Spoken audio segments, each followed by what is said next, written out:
Speaker, according to our evaluation, Honorable Tanui was satisfied 80%. And therefore, the remaining 20%,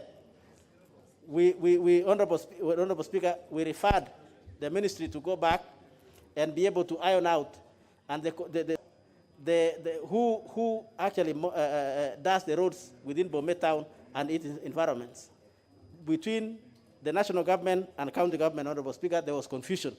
That confusion was not clear, Honorable Speaker, and therefore my committee, following your directive, referred the ministry to go and sort that confusion so that it can be cleared, and the further statement is filed before the House, Honorable Speaker.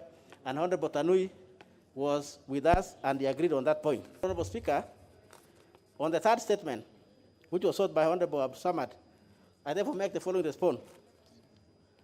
That, Honorable Speaker, in regards, in August 2019, an order was issued jointly by Managing Director of Kenya Ports Authority, KPA, and Commissioner General, KRA, Honorable Speaker, amending or mandating the use of SGR to transport all import cargo destined for Nairobi and beyond.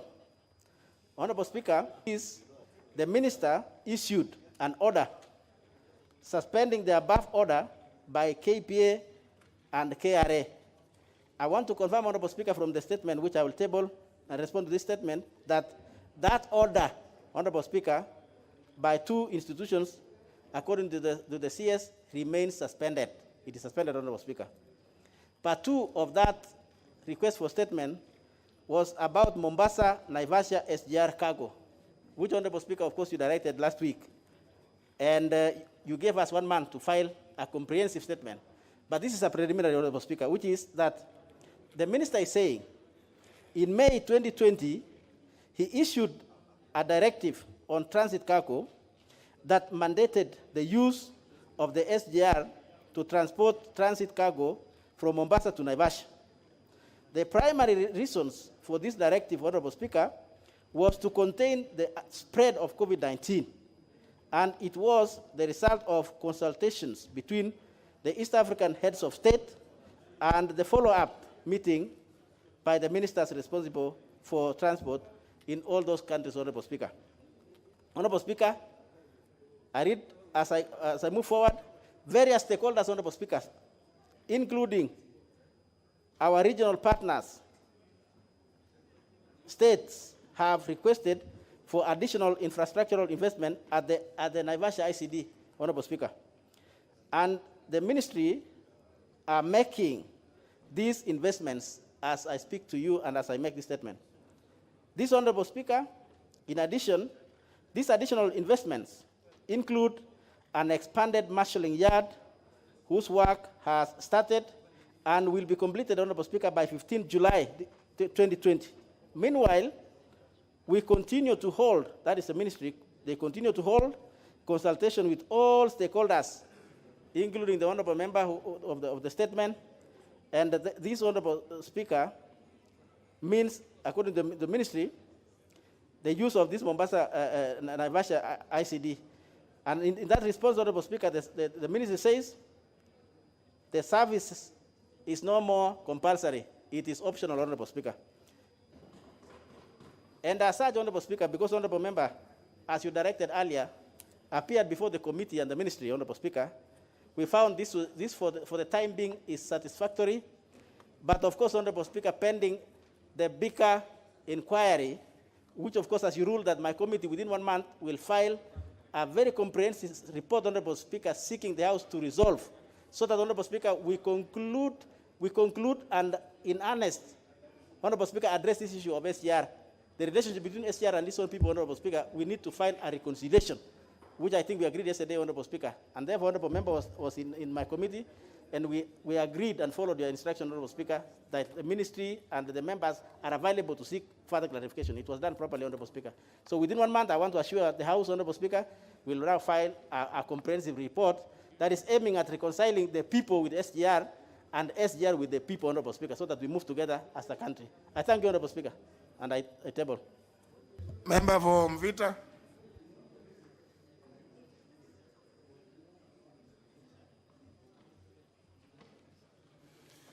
You Asante can sana. use Swahili. I'm sure you are more comfortable in Swahili. Asante sana Bwana Spika, nitatumia lugha ya taifa Kiswahili. Bwana Spika, wiki iliyopita tuliweza kukubaliana na ukatoa amri ya kwa kamati ya uchukuzi iweze kukaa, na tukaweza kukaa jana na tukaweza kuafikiana vile alivyoweza kuzungumza mwenzangu kwa Kiingereza ya kuwa hii oda ya ulazimishaji wa mizigo makasha kupelekwa nchi za ng'ambo kuwa ni lazima itumie SGR. Kwa hivi sasa hivi hiyo oda kama vile ilivyokuwa ya kwanza ya kupeleka mzigo mpaka Nairobi, hii ya pili ambayo walioifanya leo Julai tarehe 2 mwaka 2020 haipo tena. Wameinua amri hiyo, na hii Bwana Spika si ushindi wa ubishani, lakini ni ushindi wa hikma ya kutumia sheria vile inavyotakikana. Pili Bwana Spika, ni kuomba kwa sababu jumba hili likiweza kutengeza miswada na sheria, tunawaomba wakurugenzi wa reli, wakurugenzi wa halmashauri ya bandari ya Kenya, wakurugenzi wa halmashauri ya kukusanya fedha Kenya Revenue Authority, wasitafute sababu ya kwa hawakuambiwa. Hili bunge lina nguvu kuliko, na nina imani kwa wale wenye kutufahamu wataelewa ya kuwa hawataki vita na sisi. Kwa hivyo amri hii iweze kutekelezwa bila kusubiri wala bila ya jambo lolote. Na mwishowe Bwana Spika, tumeweza kukubaliana na mwenzangu na tutaregea majumbani na kuzungumza na washikadau wote, wale ambao kwamba ni mawakili, wafanyibiashara, wale wenye kuhusika na mambo ya poti. Mwisho wa kwisha, muhimu zaidi, tunasema ya kuwa ni njia gani SGR itawafaa watu wa Mombasa na wengine wa pwani kwa jumla, na sio watu wa Mombasa na wa pwani waifae SGR. Na pili, pia tutaenda sambamba na kuhusiana na mambo ya bandari, ya kwa ni njia gani bandari yetu itaweza kutufaa sisi kama ikiwafaa wengine, na sio sisi kuifaa bandari. Asante sana Bwana Spika, na leo ni wazi ya kuwa bunge limeonesha ya kuwa lina hamu ya wananchi wa Kenya katika masala haya. It's a win for the people. The Honorable Proceding, you have to respond also to, are you the one or who is it? The state request by the Honorable Ronan Tonui. Are you the one to respond? Yes, Honorable Speaker, and I did respond for Honorable Tanui. Oh, very well, very well. Yes, and I also did respond for Honorable Ibrahim Mude. Oh, both of them, eh? Yes, Your Speaker. Is the Honorable Ibrahim Mude in the chamber? Or the Honorable Tonui? The Honorable Tonui, yes, I can see you. Can you put your intervention button? Yes. Thank you, Mr. Speaker. I confirm I appeared before the committee, but the response which was given, we did agree that it was not well done. I believe the ministry referred it to Kura, while it should have been handled by the ministry headquarters. So the response by the Kura was inadequate, and I believe the committee directed the CS to go back and come with another statement. I think that was the true position. So the issue of 8%, 20% is not accurate. It's highly misleading. There was nothing which was done on it. It was rescheduled for another sitting in 2 weeks. Thank you, Mr. Speaker. Very well. Can we get the response from the Chair of Environment on the request by the Honorable Mwashako? Thank you, Mr. Speaker. Mr. Speaker, sir, the member for Undanyi, the Honorable Danson Mwasako, MP, sought for a statement on mining royalties and community development agreements from the mining activities of the large-scale miners, pursuant to Standing Order number 44-2C. He specifically raised the following concerns in the statement. 1, the ministry to provide a list of all large-scale mining companies in the coast region and the amount paid by each as royalties since the enactment of the Mining Act 2016. 2, whether the royalties being paid prior to the Mining Act 2016, how much had each company paid by then in the coast region, and whether the community will get any share of these royalties. 3, a tabulation of the ministry of the actual share of royalties in shillings going to the 3 main beneficiaries as per the Mining Act 70/2010. That is the national government getting 70, county government 20, and the community getting 10. And 4, the ministry to give a clear roadmap and actual date that the ministry shall operationalize the share of royalties, and more so, what the community expects. And 4, Mr. Speaker, the quantities of iron ore which has been extracted annually in Kususha location, Undanyi constituency for the last 10 years, and the ministry to provide information on the quantities moved, transferred by Wanjara Mining and Sangani after obtaining the court order, and how much royalties have been paid on this particular consignment. And finally, Mr. Speaker, the honourable member sought how the ministry safeguarded the 1% community share of the total annual revenue as stipulated in the Mining Act and the amount due to the people of Kisushe, Undanyi, since the Act came into force. And lastly, Mr. Speaker, the Community Development Agreement, CDAs, that's it, and that those that are still outstanding in coast and the inauguration of once gazetted. Mr. Speaker, the committee engaged the Minister of Petroleum and Mining on the above concerns raised by the Honorable Mwashako. I therefore, Mr. Speaker, wish to respond to the above issues as follows. 1, on the list of large-scale mining companies on coast region and the amount paid by each as royalties since the enactment of the Mining Act 2016. Mr. Speaker, currently there are only 3 mining licenses in the coast region, which include the following. 1, we have the Base Titanium Limited, which is covering 16.7 square kilometers and mining titanium. The lease starts from 2004 to 2025, and it is based in Kwale County. Then we have Lockland Limited, which is covering 0.799 square kilometers, and it is mining gemstone. And the license is varied from 1991 to 2033, and it is domiciled in Taita Taveta County. Then we have Universal Resource International Limited, which is covering 1.8 square kilometers, and it is mining industrial mining minerals and manganese. And its license, it was granted in 2014, and it will be expiring in 2040, and it is based in Taita Taveta. Mr. Speaker, among the 3 companies with mining licenses in coast region, only 2 are in production as stipulated in this report, together with their shares of royalties paid to the national government. However, there are numerous small-scale mining permits for gemstone whose royalty contribution is on average about 20 kilometers annually. Mr. Speaker, I have a table here which is indicating the amount of royalties paid by Base Titanium and Lockland Limited from 2016 to 2019, and it is in the report which I will be able to table shortly, Mr. Speaker.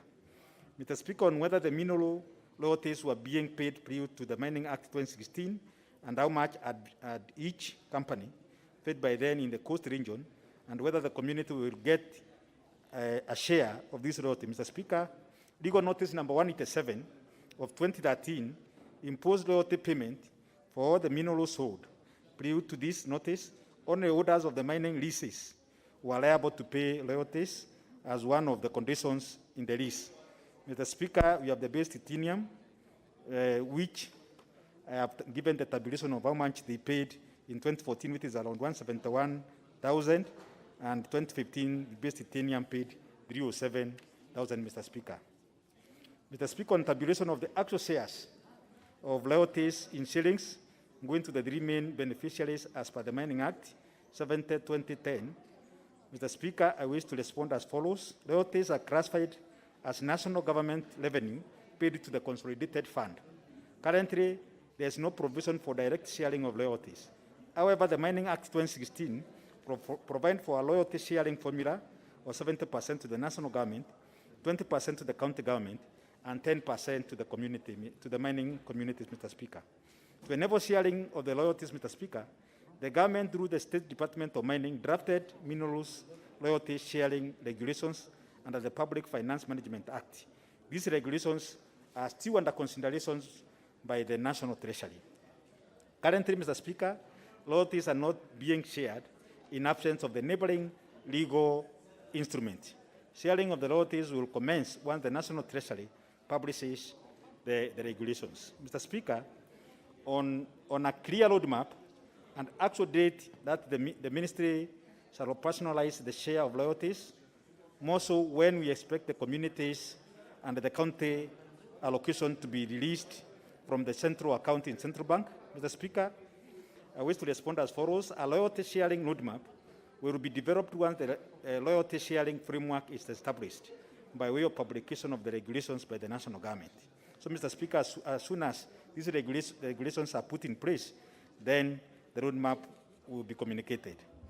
Mr. Speaker, on quantities of iron ore that have been extracted annually in Kushushe location, Undanyi constituency for the last 10 years, Mr. Speaker, the quantity of sales or export of iron ore extracted from Kishushe by RK, Shangani, Strukuanjara Mining Company for the last 10 years has been tabulated as per the data which I'm going to table, Mr. Speaker. However, due to the protracted dispute between Wanjara Mining Company Limited and Kishushe Launching Cooperative Society Limited, who are the land owners on land ownership concept, no iron ore transportation and export were done for the period from 2015 to 2017. And Mr. Speaker, there's a table which is annexed in this report. Mr. Speaker, on quantities of iron ore moved or transferred by mining, by Wanjara and mining after obtaining the court order and royalties paid on this particular consignment, Mr. Speaker, I wish to respond as follows. RK Shangan transferred about 109,700 metric tons of iron ore from Kishushe to their yard in Mombasa after the court order. That is out of court settlement of 26 February 2018. About 55,000 metric tons of the transferred amount was exported in July 2019, and a total of 35 million Kenya shillings paid as royalty. The remainder amount of about 57,700 metric tons of iron ore is still lying at Mr. LK Shangan Yard in Messrs. LK Shangan Yard in Mombasa awaiting export. Mr. Speaker, on how the ministry has stipulated in the Mining Act safeguarded 1% community share of the total revenue and how much is due to the people of Kishushe, Undanyi, since the Act came into force. Mr. Speaker, I wish to respond as follows.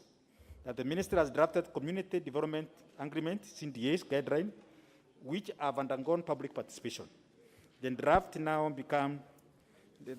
is before the Attorney General, and the same will be presented to Parliament in line with the Statutory Instrument Act for approval.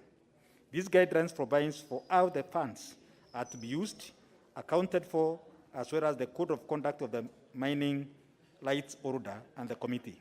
Mr. Speaker, the amount due to the community is at least 1% gross sales per calendar year. The SNDA takes effect from the date it is entered into between the company and the respective community.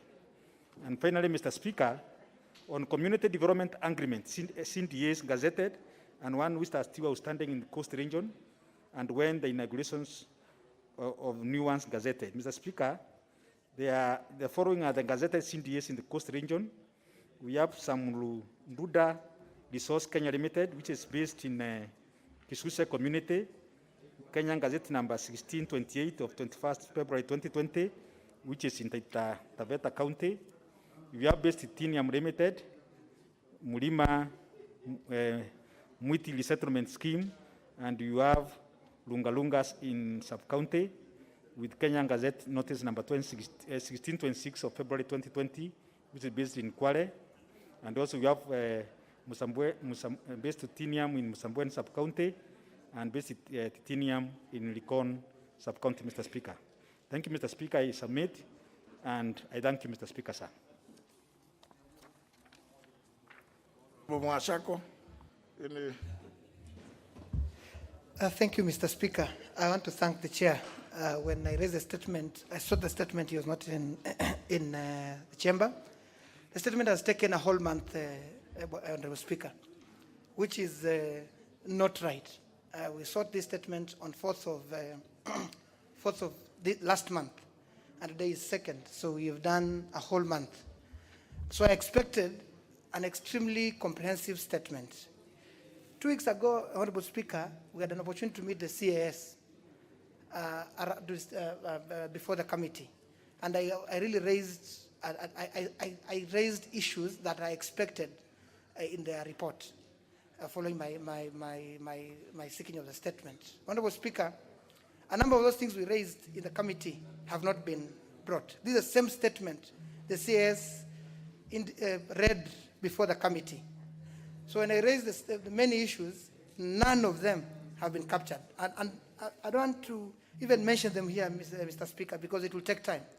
So I don't know how you can, I'll seek your indulgence again. If we raise, let me give you an example, quick example. They're introducing a company called Samruda Investment as the one that have entered into a community development agreement with the community. Yet in their first table, they're not even showing that company as one of the large-scale companies in Taita Taveta or in Coast Region.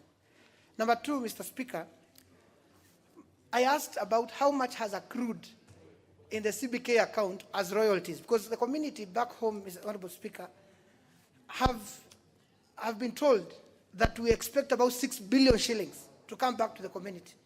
So I wanted through this statement to put that to rest, to know exactly how much will the community get after the regulations come through this house, Mr. Speaker.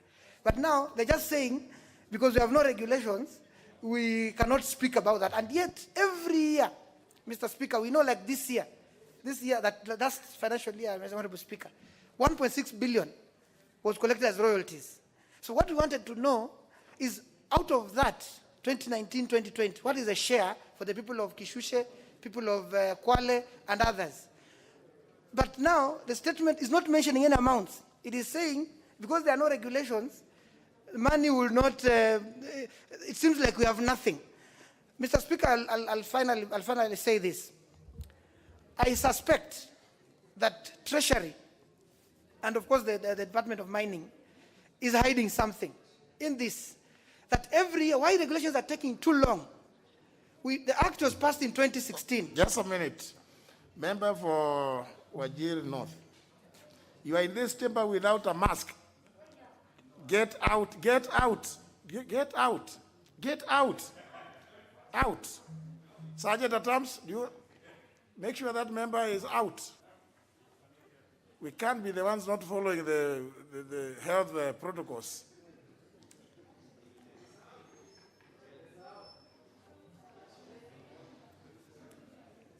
If you are doing this in the chamber, that just explains how you people are behaving out in the constituencies. I said you go out for the balance of the day.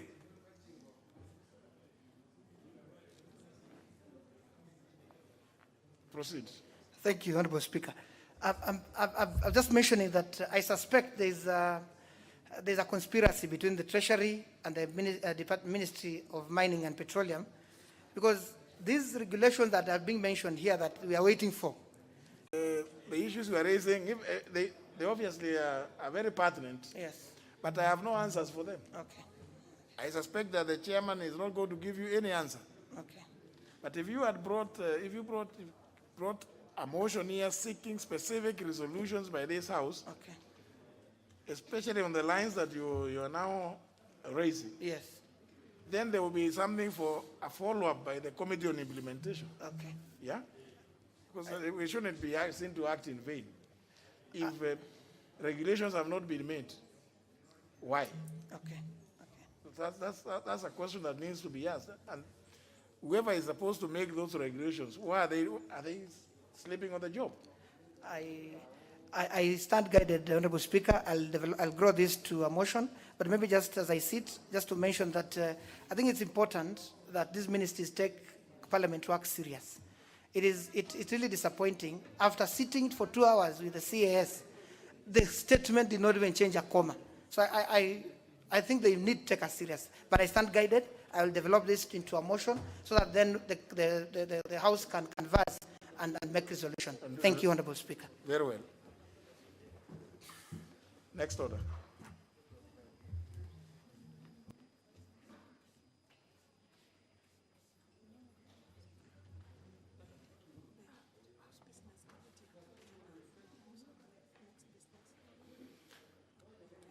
Leader of majority, do you have any statement on business?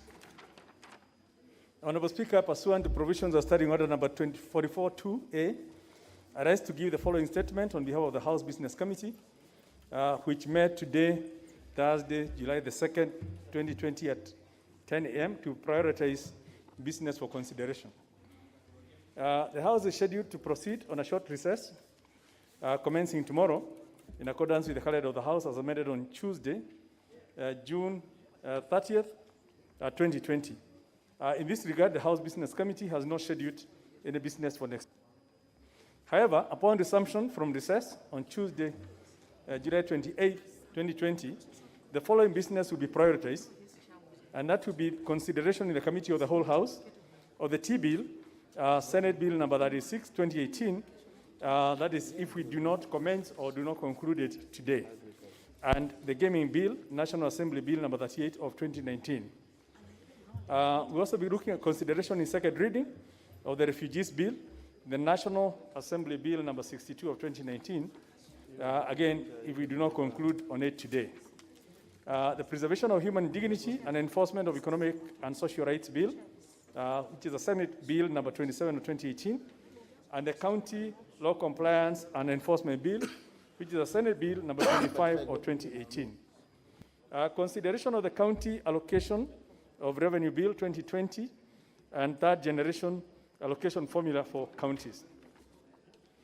Mr. Speaker, the two instruments are before the Senate, and should these instruments be received next week, they may be referred to the Budget and Appropriations Committee for consideration, and thereafter, the House may be recalled for a special sitting to consider them. On the other hand, should the recess be reached before the two documents are submitted to the National Assembly, they shall be referred to the relevant committee for consideration pursuant to, that is if they are reached today, pursuant to the procedural motion that was passed on June 30th. You may also recall that the House Departmental Committee on Finance and National Planning is currently considering the nominee submitted by His Excellency the President for approval as the Auditor General. And further aware that the House, by resolution passed on 30th of June, extended the time for consideration of the nominee by a further period of 14 days from 8th of July 2020. It therefore means that the extended timeline will lapse on July 21st, when we will still be on recess. And in this regard, we anticipate that the House will be recalled for a special sitting to consider the nominee. The committee will reconvene on 30th of July 2020 to consider business for the week beginning August the 4th, 2020. Honorable Speaker, I wish to lay this statement on the table of the House.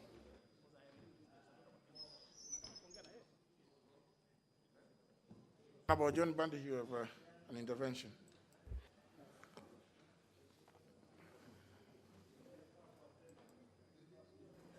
Thank you, Mr. Speaker. Mr. Speaker, under that same standing order 44, 2B, Mr. Speaker, it's clear that the leader of the majority party or the leader of the minority party, as the case may be, or their designees, may make a statement relating to their responsibilities in the House or the activities of a committee. Mr. Speaker, it's on that basis that I sought for a statement on the issue of the 3 billion expenditure under health ministry. So this afternoon, Mr. Speaker, if you allow me, I want to direct a concern to the ministry, the Departmental Committee for Education, Research and Technology. Mr. Speaker, there is 6.6 billion that this House allocated under Supplementary Budget 2, which was meant for payment of salaries to university staff. And Mr. Speaker, it was very specific to university staff.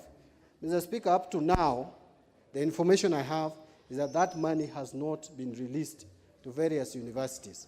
And therefore, I want to call upon the chair, the Departmental Committee on Education, as a way of oversight for this House to follow up this matter, invite the relevant Cabinet Secretary or the accounting officer to explain why the universities have not received this money to make payment to the university staff who are promised this money there was a collective bargain agreement.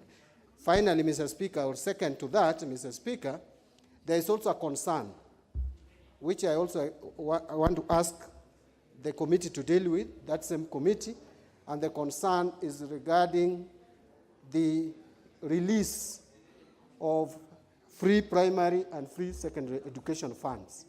Because most schools, Mr. Speaker, the operations and payment of salaries to the teachers who are employed by BOM and other staff, those Kenyans are not receiving anything now.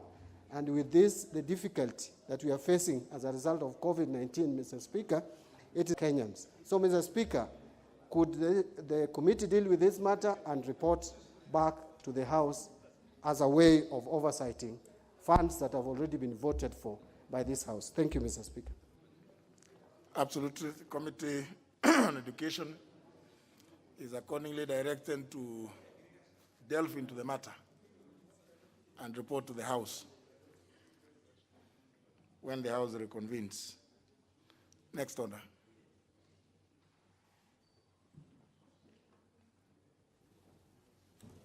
Order number 8, motion. The Public Procurement and Asset Disposal Regulations 2020. Question to be put.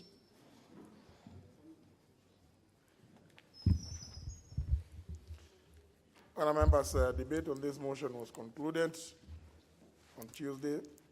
What remained was for the question to be put, which I hereby do, that this House adopts the report to the Committee on Delegated Legislation on its consideration of the Public Procurement and Asset Disposal Regulations 2020, legal notice number 69 of 2020, laid to the table of the House on Thursday, June 25th, 2020, pursuant to provisions of Section 180 of the Public Procurement and Asset Disposal Act of 2015, approves the Public Procurement and Asset Disposal Regulations of 2020. Will as many as that opinion say aye? As many as the contrary opinion say nay? The ayes have it. Next order. Order number 9, the Care and Protection of Older Persons of Society Bill, Senate Bill number 17 of 2018, mover to reply, second reading, mover to reply and question to be put. Mover. What's the mover of this bill?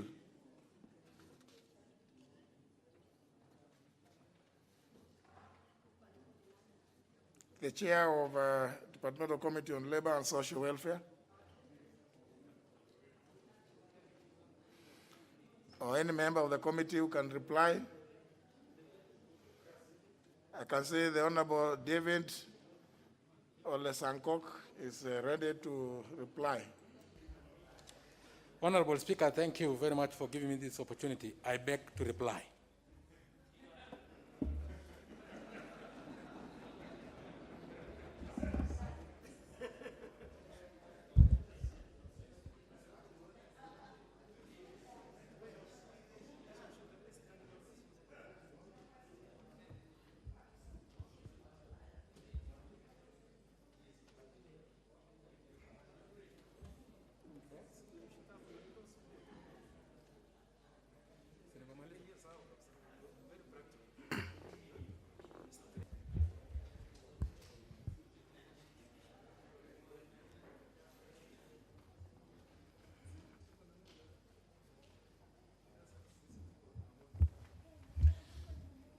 I put the question which is that the care and protection of the older members of society bill, Senate Bill number 17 of 2018, be now read a second time.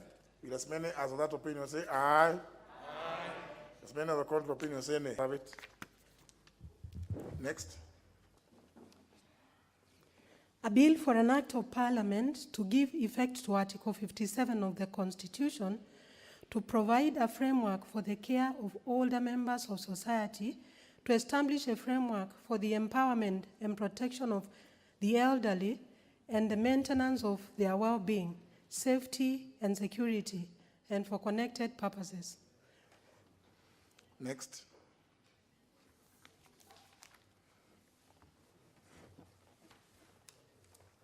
Order number 10, motion, appointment of a member to the House Business Committee. The chairperson, Committee on Selection, Leader Majority. Mr. Speaker, sir, I beg to move that pursuant to the provisions of Standing Orders, Order number 171-2, and further to the resolution of the House on February 13, 2020, this House approves the appointment of the Honorable Mohammed Abdikaim Osman MP to the House Business Committee, in addition to those specified under paragraphs A, B, C, D, E, and F. Mr. Speaker, the House will recall that the Honorable Eden Duale used to sit in the House Business Committee as the leader of government business, and I was also a member of the House Business Committee. And now with the changes that took place, we find that we have a vacancy which the House Business Committee did approve that appoint the Honorable Mohammed Osman to come into the Business Committee and at least fill that vacancy that is there. This is one of the powers reserved for the House Business Committee.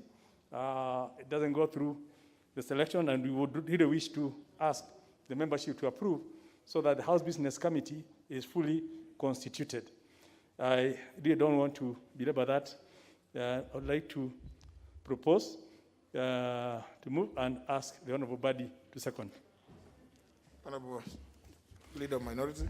Mr. Speaker, I think the Leader of Majority has said it all. We had, when Duale was the Leader of Majority, Honorable Kimunya was also a member of the House Business Committee. But now, by virtue of him being Leader of Majority, he automatically becomes a member, but his position is vacant. Because again, I think it would not be tidy to keep Honorable Duale in that committee. I think it just makes sense that we replace Duale from that committee with someone else. And I think that is what we are proposing, and I second. Well, Honourable members, I propose the question, which is that pursuant to provision of Standing Order 171, subsection 2, and further to the resolution of this House on February 13, 2020, this House now approves the appointment of the Honorable Mohammed Abdikaim Osman MP to the House Business Committee, in addition to those specified under paragraphs A, B, C, D, E, and F. Read of the House that I put the question. That pursuant to the provisions of Standing Order 171, subsection 2, and further to the resolution of this House on February 13, 2020, this House now approves the appointment of the Honorable Mohammed Abdikaim Osman MP to the House Business Committee, in addition to those specified under paragraphs A, B, C, D, E, and F. Will as many as one opinion say aye? Aye. As many as a contrary opinion say nay. The ayes have it. Next order. Order number 11, appointment of a member to the Committee of Parliamentary Powers and Privileges. Honorable Kimunya. Honorable Speaker, this appointment under this order is tied to appointments in the next order. In that there's already an existing member in the powers and privileges. And because, Honorable Speaker, I intend to request that we step down order number 12 for further consultations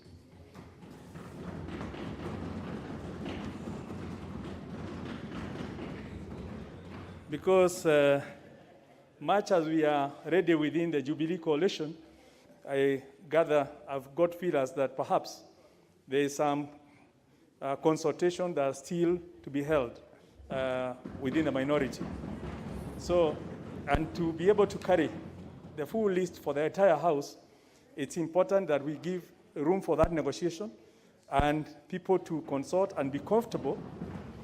And also it gives us an opportunity, even from our own side, to reconsider where people may feel that they are still in one committee or they probably have not been fully considered. So, because I'll be asking for a stepping down of order number 12, could I also ask that we step down order number 11, and then what we'll do, we will take some time between now and next week, and when we are ready, when we perhaps reconvening to approve the Auditor General or some other point, I'll then write to you to give us a specific date when we can come and approve this list. Mr. Speaker, I wish to submit. Very well. Looks like there is broad support. Apparently there is bipartisan approval. Let me hear the Honorable John Bandy. Mr. Speaker, I'm very excited, Mr. Speaker. Because, Mr. Speaker, I had some issues which we need to resolve with my colleague from the other side, the Leader of Majority. And I'm happy that the Leader of Majority has seen his fist for us to consult. This is the spirit of the handshake, the spirit of negotiation, consultation, and agreeing on the way forward. I want to thank the Leader of Majority, and that is in concurrence with the minority side. I support the withdrawal. So in that case, when the Leader of Majority he intends to apply for stepping down of the next order, but in the meantime, for the reasons stated, I agree to the request and order that the business appearing as order number 11 be stood down. So we move to the next order. Number 12, motion. Appointment of members to various committees. Chair of Selection Committee, the Honorable Kimunya. Thank you, Mr. Speaker. And now I would formally request that we step down order number 12 for the reasons I advanced earlier. I think this does not require. It appears like everybody is desirous so that happens. And therefore, this is the problem of you have not read the standing orders. It was a request. There is no question to be put. The request was not made to the House. It was made to the Speaker. So I agree to the request for the reasons that have been already explained. Stand down the business and allow for further and other consultations. Maybe the Honorable, is it the Honorable Kaki Nyamai who said further, other, and better, and mother. Now, what is that? Please do the consultations. I'm always available to do the needful. I had received an indication that the member for Tigania West, before we go to the next order, intended to make some representation to the House. Before we go to the next order, order number 13, which is Committee of the Whole House. Thank you, Honorable Speaker. Honorable Speaker, I stand on behalf of the Vice Chair of the Agriculture, Livestock and Fisheries Committee because of what you said about the committee. It doesn't have the chair, and the vice chair is our whip. Honorable Speaker, he asked me to stand before the House and move the amendments. But Honorable Speaker, upon consultations, I stand to request that we defer or we stand down the business as listed in order number 13 for various reasons. I would like to cite the following reasons as the reasons why. Is it the entire order number 13? I thought there's a specific one. No, it is specifically the 13.2, which is the T bill, the Senate bill number 36 of 2018, which was supposed to go to the Committee of the Whole House this afternoon. Honorable Speaker, this bill has elicited a lot of interest. Tea is a very important sector in the country, and also it has a lot of interest. We have had interest inside from within and from without. And I want to thank the members, very many of them who have already submitted their amendments, which were supposed to be considered today. Honorable Speaker, we have looked through the amendments proposed by the members and the amendments proposed by the committee. And we have realized that there is a lot of interfacing. And therefore, we are requesting that we be given some time to do some winnowing so that we can present to the House amendments that do not necessarily cause a lot of repetition and which will create the due clarity so that when we go for mediation, which we are sure we will, then we will be able to have a very clear document that can be useful for the negotiation. Honorable Speaker, I submit. I think the Honorable Dr. Mutunga has given very valid reasons. And because the committee doesn't have a chairperson, the vice chair, who is the majority whip, is indisposed, not in the House.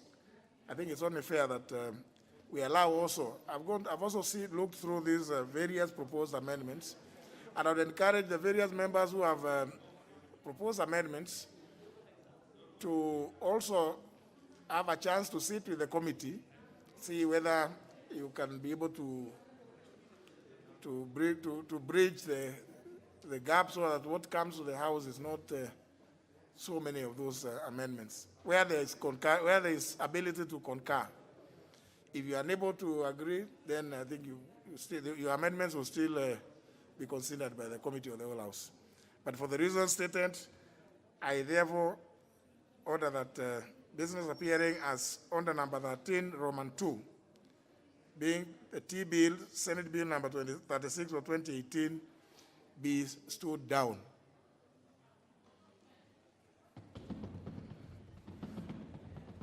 Move to the next order. Order number 13, Committee of the Whole House.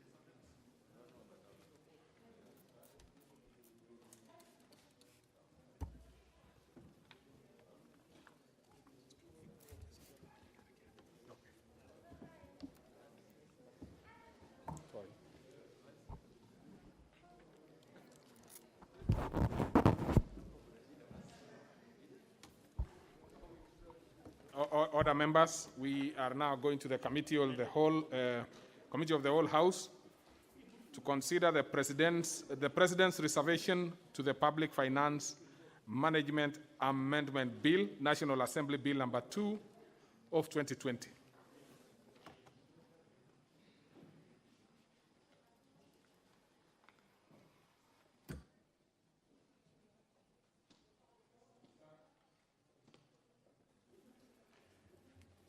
The President's recommendations to Clause 2. Order, honorable members, I propose a question that the President's recommendation to Clause 2 be considered. And I thought I should be calling the leader of majority party. Okay, so you are the one taking, and you are seated in an extremely difficult to manage. So proceed, Honorable Vice Chair. Thank you, Mr. Speaker.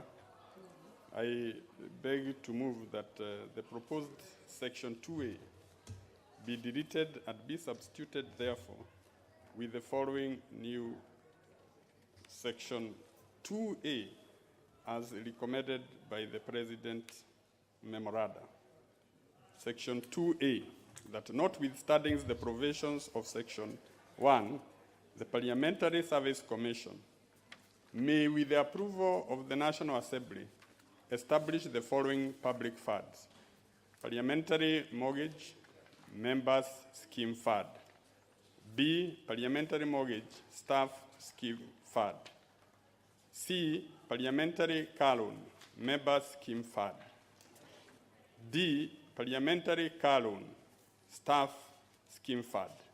And E, Parliamentary Catering for purposes of Parliament or a House of Parliament.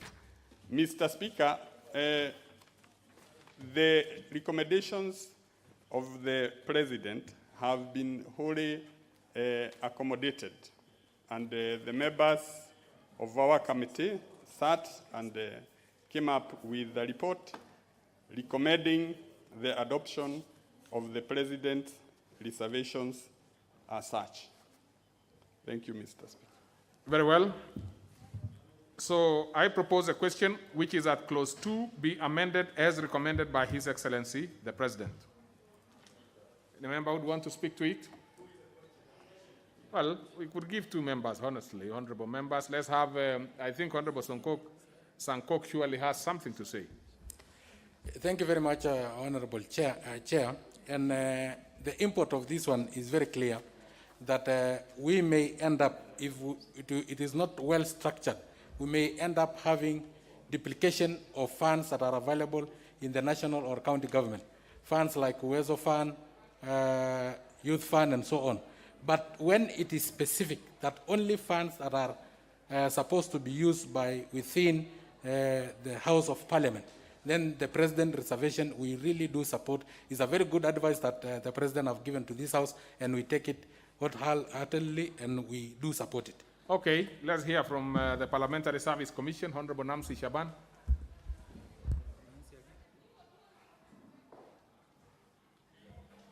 Thank you, Chair, for giving me this opportunity to also say something about the President's memorandum. The mortgage for members, mortgage and car loan for members and also for the staff of Parliamentary Service Commission has been running as a revolving fund. And even then, it was through some regulations, and the way it was running, we felt there's something more that we need to do so that it can be a fund that can be relied on. Despite all the difficulties that were there in terms of running it, I must also commend that our administrator, who is the clerk of the National Assembly, has done a fantastic job. But now we are very, very happy that His Excellency the President has actually recognized it and felt it should be part of our Public Finance Management Act. Okay. Maybe lastly, the Honorable Dr. Nyikal. It's nothing medical, by the way. Proceed. Thank you, Chairman. As I stand to support this, Mr. Speaker, I just would like the Parliamentary Service Commission to be extremely careful when they are implementing the car loan. I hope it will not meant to replace the funds that people have been getting for cars, because that then would disadvantage members of Parliament, because compared to other state officers of their level who actually have cars for the which they use on a daily basis, which are given by the government, if this is removed, then you will be having your cars which you are servicing on your own. So I think that is the only thing the Service Commission should look at when they are implementing. Otherwise, I support. Okay. So, honorable members, I put the question, which is at clause 2, be amended as recommended by His Excellency the President. Will as many as of that opinion say aye? Aye. Many as of a contrary opinion say nay? The ayes have it. And that marks the end, and therefore I call the mover to move reporting of the bill.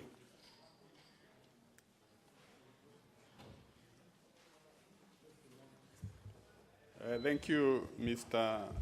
Honorable Chair. I beg to move that the committee do report to the House its consideration of the President's recommendation to the Public Finance Management Act, Bill, National Assembly Bill number 2 of 2020, and its approval thereof without amendments. And I request the leader of majority. You will not request anybody. Okay. Thank you, Mr. I will do that on your behalf if there is need before now.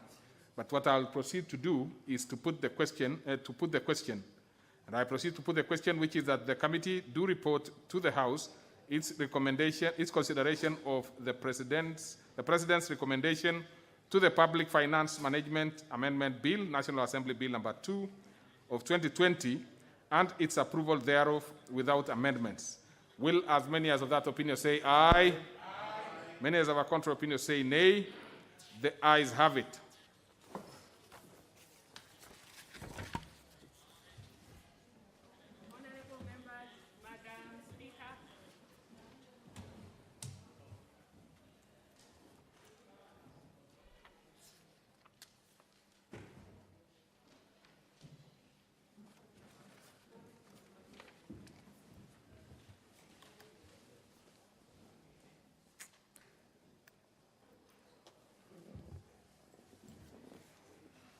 Chair.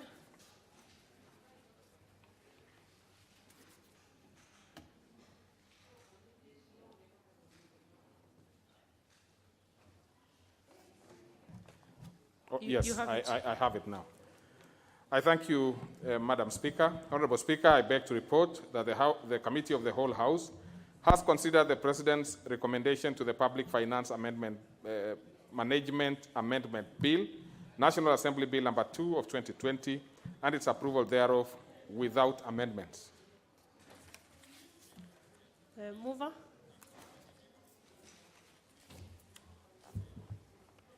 Thank you, Madam Speaker. I beg to move that the House do agree with the committee in the said report. I also request Honorable Kimunya, Leader of Majority, to second the motion for agreement with the report of the Committee of the Whole House. Honorable Kimunya. Madam Speaker, I beg to second and really to thank both the committee and His Excellency the President for facilitating the creation of these funds within Parliament. Be fast-tracked and without having to, every time there's an issue, have to refer it to the Treasury. So there's a lot of self-regulation that will be built into this for the better management of the fund to facilitate of members. So Madam Speaker, I beg to second.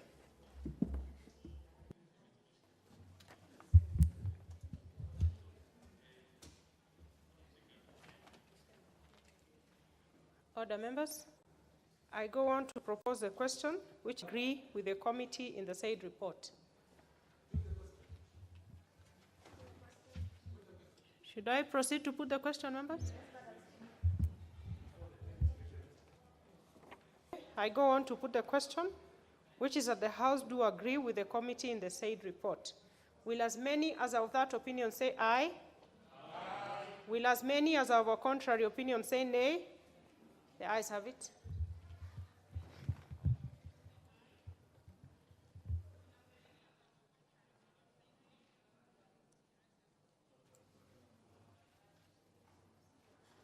Do you move to the next order?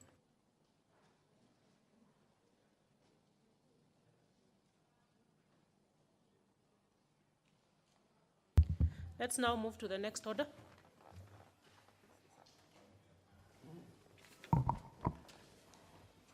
Order number 14, the Refugee Bill, National Assembly Bill number 62 of 2019, second reading. The Leader of Majority. Madam Speaker, I beg to move that the Refugees Bill 2019 be now read a second time.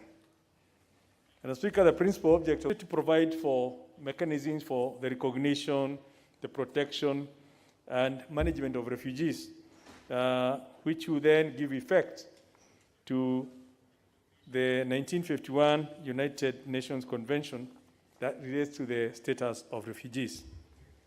Together with the 1967 protocol that relates to the status of refugees, and the 1969 OAU convention, OAU as it was known then, the Organization of African Unity, I believe now is African Union, convention governing the specific aspects of refugee problems in Africa.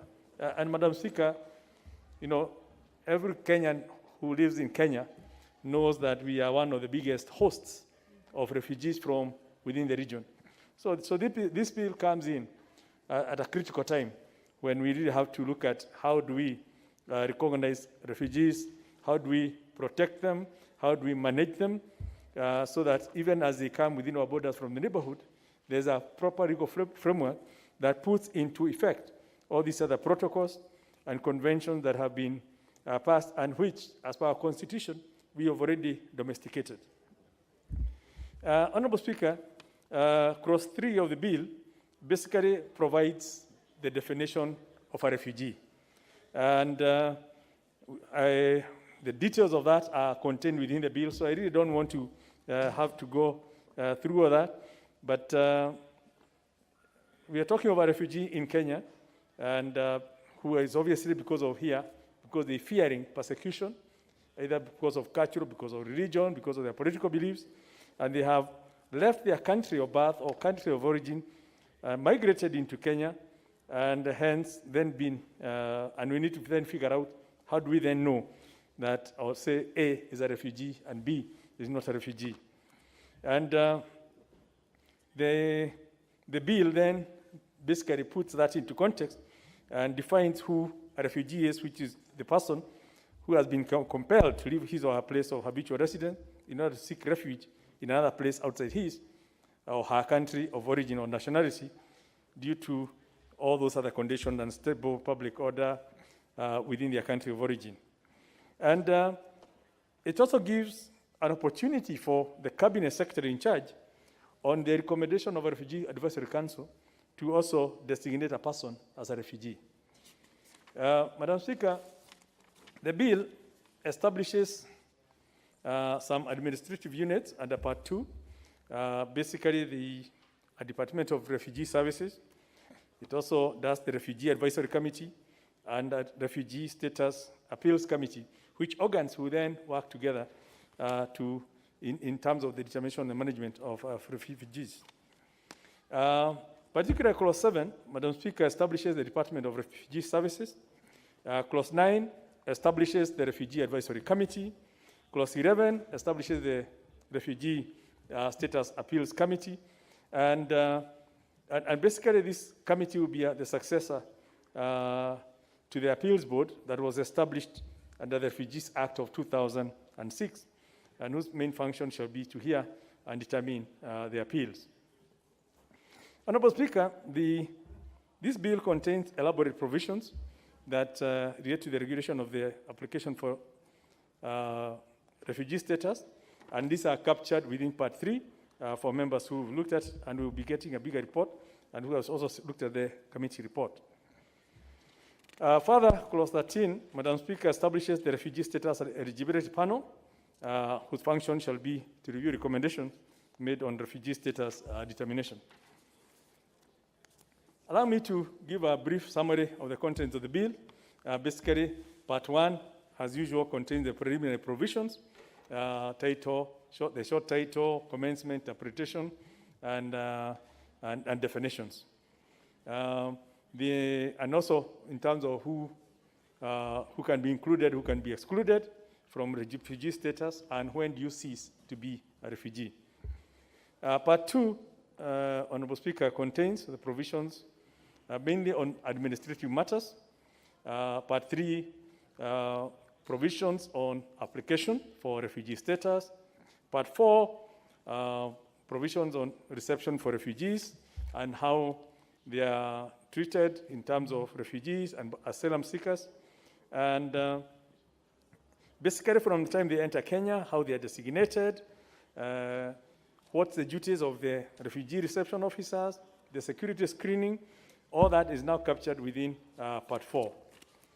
Madam Speaker, within Part 5, we're looking at the rights and duties of the refugees and the asylum seekers within Kenya. And part 6 then looks at the control of the designated areas. And I think here is where we members need to just look through, because the provision, you know, it's, for example, our Kakuma areas becomes a designated area. Then what are the requirements to reside within a designated area? How do you control a designated area? How do you restrict persons within that area? And it also provides, at this point, the interlink between the county government and the national government, because obviously these people will be within counties. And that's all covered within part 6. Then part 7 talks of or covers the whole issue of the integration, the repatriation, and resettlement of refugees, because they will not be refugees forever, and at some point, they will need to be reintegrated back into their communities or reintegrated within the host communities, and the modalities of that. And particularly the consideration of refugees in terms of matters, development, affirmative action for women, children, and persons with disability, voluntary repatriations, and resettlement of the refugees within Kenya. And the next provisions, miscellaneous, are contained within Part 8.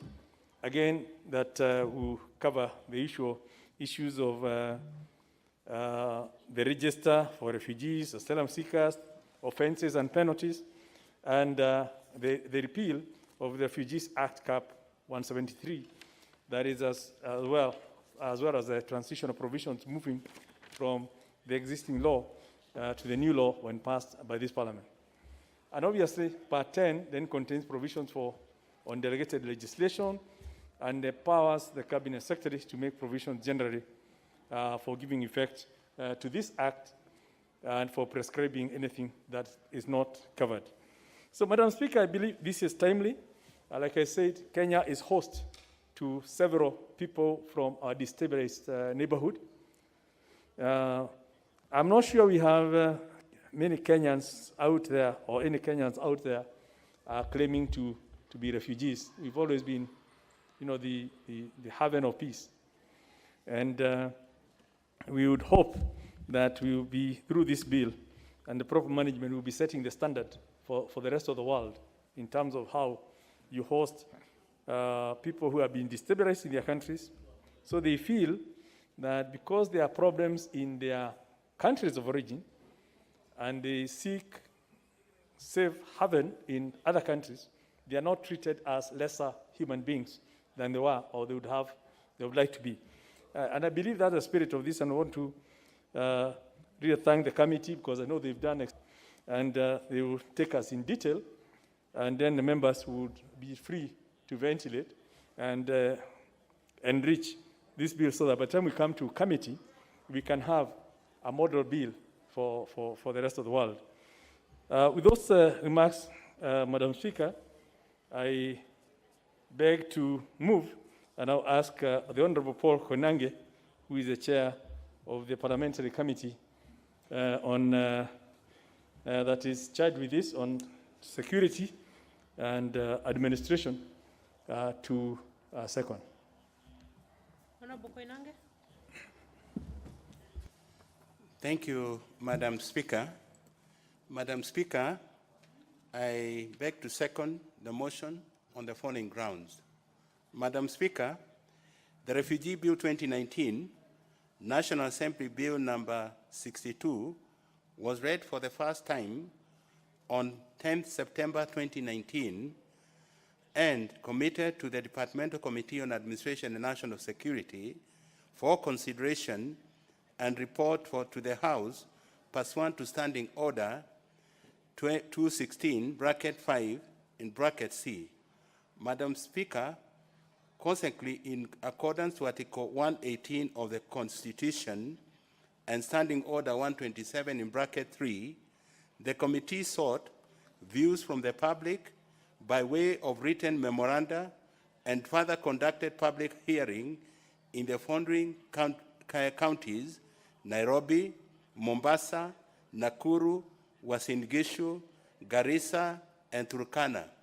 Organizations and institutions that made representation to the committee on the bill include the following: County Government of Garissa, refugee leaders in Nakuru County, refugees living in Dadaab, Refugee Consortium of Kenya, Danish Refugee Council of Kenya, Kituo cha Sheria, United Nations Commission for Refugees, Amnesty International, and International Rescue Committee. Madam Speaker, other individuals who submitted their proposals to the committee include Francis Joroge and Alan Murioki of Strathmore Law School, and Ekai Nabenyo, a lawyer, and representatives of host communities in Turkana. Madam Speaker, the committee noted various comments in support of or against provisions in the bill and recommends amendments to the bill as provided in the report. Madam Speaker, permit me to highlight important provisions in the bill that deal with the issue of refugees and their protection, first and foremost by dint of Articles 22 in bracket 5 and Article 2 in bracket 6 of the Constitution. All international conventions that have been ratified by Kenya now form part of Kenya law. These include the Universal Declaration of Human Rights, the Refugee Convention, and the Protocol relating to the status of refugee, the OAU Convention governing the specific aspects of refugee problems in Africa, and the African Charter on Human Rights and People's Rights. The treaties play a complementary role in ensuring the protection of refugees. Madam Speaker, the bill provides for the institutional and legal framework for the recognition, protection, and management of refugees. The bill establishes various offices and institutions, which include the Department of Refugee Services, the Commissioner for Refugee Affairs, Refugee Advisory Committee, Refugee Status Appeals Committee, and the Refugee Status Eligibility Panel.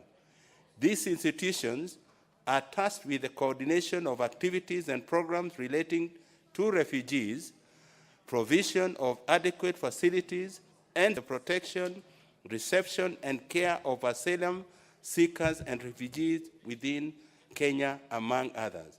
Madam Speaker, the bill is underpinned by a number of fundamental principles, mostly, notably, one, non-discrimination where provisions of all bill are to be applied without a religion or region of country, age, among others. The principles of non-refoulement, which provide that no one shall expel or return a refugee against his or her will to a territory where he or she fears threats to life or freedom. And finally, refugee self-reliance, as provided for in clause 28 in bracket 4 of the bill. It states that refugees shall be enabled to contribute to the economic and social development of Kenya. This has been further enhanced in providing required documentation at both levels of government. Madam Speaker, the committee proposed amendments to the bill for consideration in committee of the whole House, most notably, one, clause 28 of the bill, in which the committee proposes to insert new clauses that relate to the right of the refugee to work that will enable a refugee to contribute to the Kenya economy. Right of Chair, documentation. I hope you're winding up, Chair. Yes, Madam Speaker. Was that a mistake? 5 more minutes. You have 5 more minutes, Honorable Chair.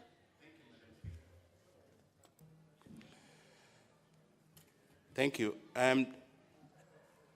Right of documentation, right of freedom of movement, all these rights are subject to the laws applicable in Kenya.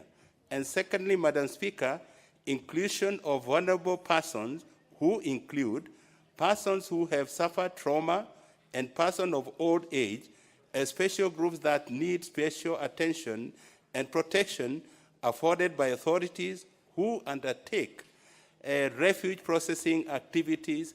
And finally, Madam Speaker, a new clause 39, which provides for confidentiality in handling refugee information. This is in line with Article 31 of the Constitution, which provides for the right to privacy and data protection. It is therefore my considered view that the enactment of this bill with the proposed amendments will enhance the realization of refugee rights in Kenya, and I invite members to read the report of the committee. Madam Speaker, I really truthfully want to thank my members of the committee. They took time to visit the refugee camps and to come up with the new amendments which are there. Thank you, Madam Speaker. I second.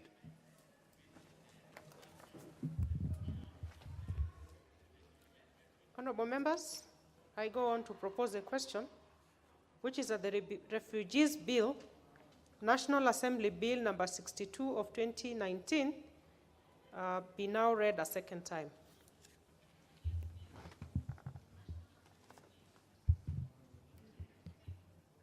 Let's start with the member for Mwea, Honorable Washira Kabinga.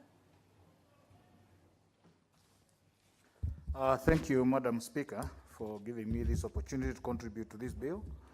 Madam Speaker, on the onset, I want to say I'm a member of the Committee on Administration and National Security, and we did visit most of our refugee camps, Madam Speaker, for us to come up with this particular proposal. Madam Speaker, the efforts to repeal Cap 173 that governs our refugees in our country started way back in the 11th Parliament. A lot of work was done. We relied on that effort to now improve on what we are having. Madam Speaker, as we are all aware, Kenya is the epicenter of peace in Eastern Africa. And what that means, Madam Speaker, is that we are also a host of a number of refugees in this region, Madam Speaker. And it is therefore very important that this country adopts the best of the bills to govern the affairs of refugees in this country. We want to live as an example. We want to ensure that even as we host refugees in this country, they become a resource to us and not a problem to this country, Madam Speaker. And one of the things that's being proposed by this bill is on the integration of refugees into the host communities, Madam Speaker, so that we do not only look at refugees as people who are living in secluded areas, but as people who can also contribute eminently to the economy of this country, Madam Speaker. It is therefore important that we come up with that enables them to participate in the development agenda of our country.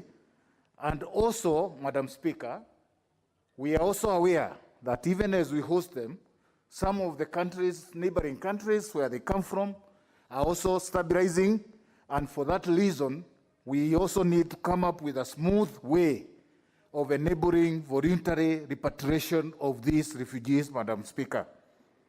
It is also important that we come up with a system, an online system, that will be able to track down the movements of these refugees, even as we allow integration into the communities, Madam Speaker. We did notice when we visited some of these areas that there are some of the refugees who are holding ID cards as Kenyan citizens, as well as refugee cards, Madam Speaker. And this is something that will be sorted out once we and ensure that the records are well kept, Madam Speaker. We are also looking at establishment of relevant institutions that will help in the management of the refugee affairs, Madam Speaker, so that we can learn from the past experiences, and ensure that the management is streamlined, Madam Speaker. We also want to address some of the conflictual areas that have been in existence between the refugees and the communities, Madam Speaker. For the information of this House, it's important to note that in some of the instances, the refugees have been perceived or seen to be living in a better way than the communities, and hence causing some conflict between those communities. It is therefore important that even as we look at the welfare of the refugees, we also look at the communities to ensure that those conflictual areas are eliminated. We have a number of bodies that are being formed, including the appeals board, so that no longer one person makes a decision on the status of refugees, Madam Speaker, and also continually or have a continuous review of the processes that govern the refugees in this country through a committee. This bill proposes a committee to continually review the processes, the policies that govern the refugees in this country. Therefore, Madam Speaker, I arise to support, and I'm sure we're now coming up with a bill that will be among the best in this region to govern.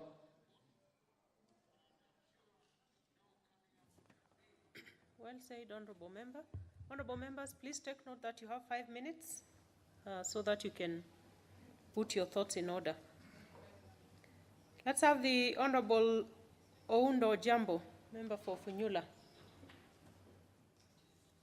Thank you, Honorable Speaker. I also stand to support the Refugee Bill, National Bill of 2019, before us today. Honorable Speaker, Kenya has always been a safety haven, hosting members or families running away from chaos in the neighboring countries, especially Somalia, this DRC, Congo, and the rest. Honorable Speaker, probably this ability or our ability to host these refugees that has allowed us to receive international recognition. Honorable Speaker, refugees come with both benefits and problems, but probably it's more or less to focus on the benefits, on the good tidings of refugees, instead of focusing on the problems, because actually they're running away from problems, so initially they'll become a problem. But I have to agree with my colleague who has just contributed.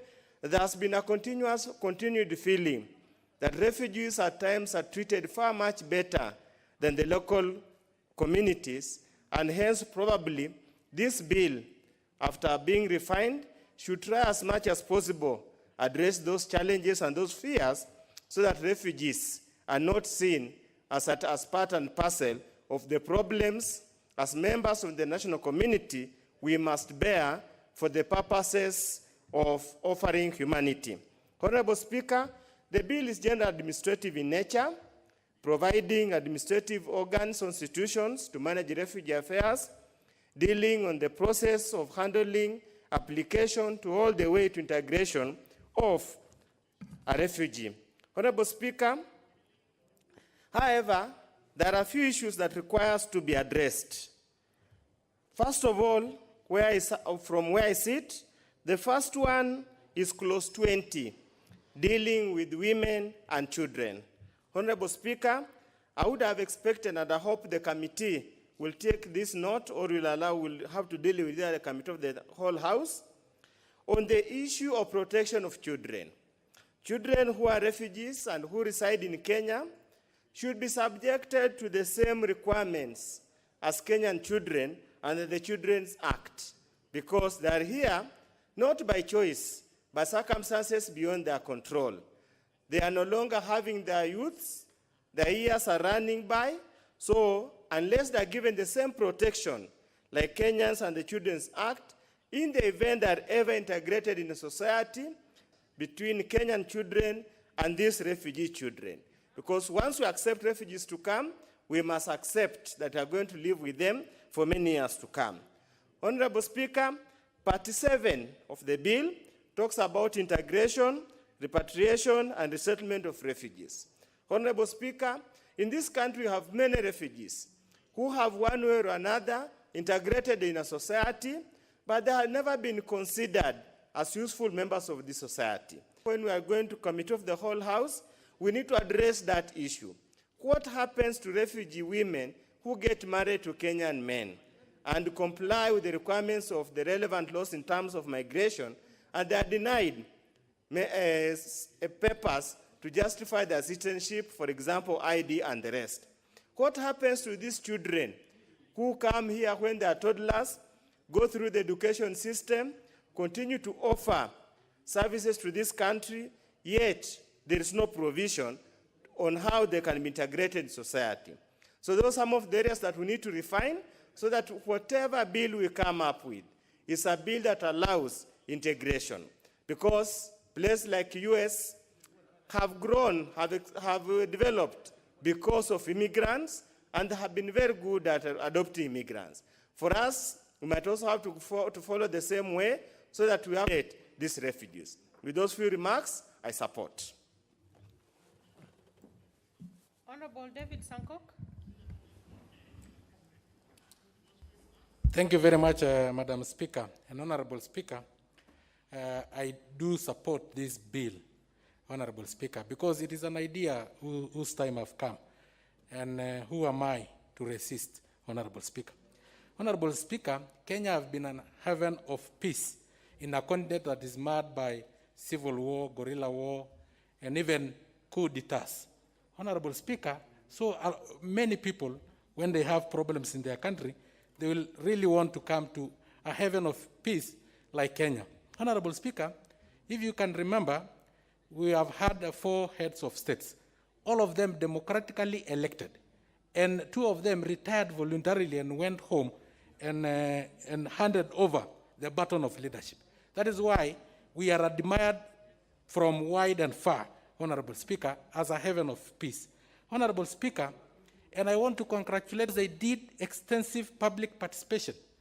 They interrogated communities that host refugees. They also interrogated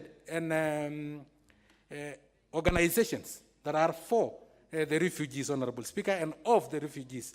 Honorable Speaker, they also brought on board the international instruments which Kenya ratified. Hence, they are part of our laws, Honorable Speaker. Honorable Speaker, it is high time, and that's why I support this bill.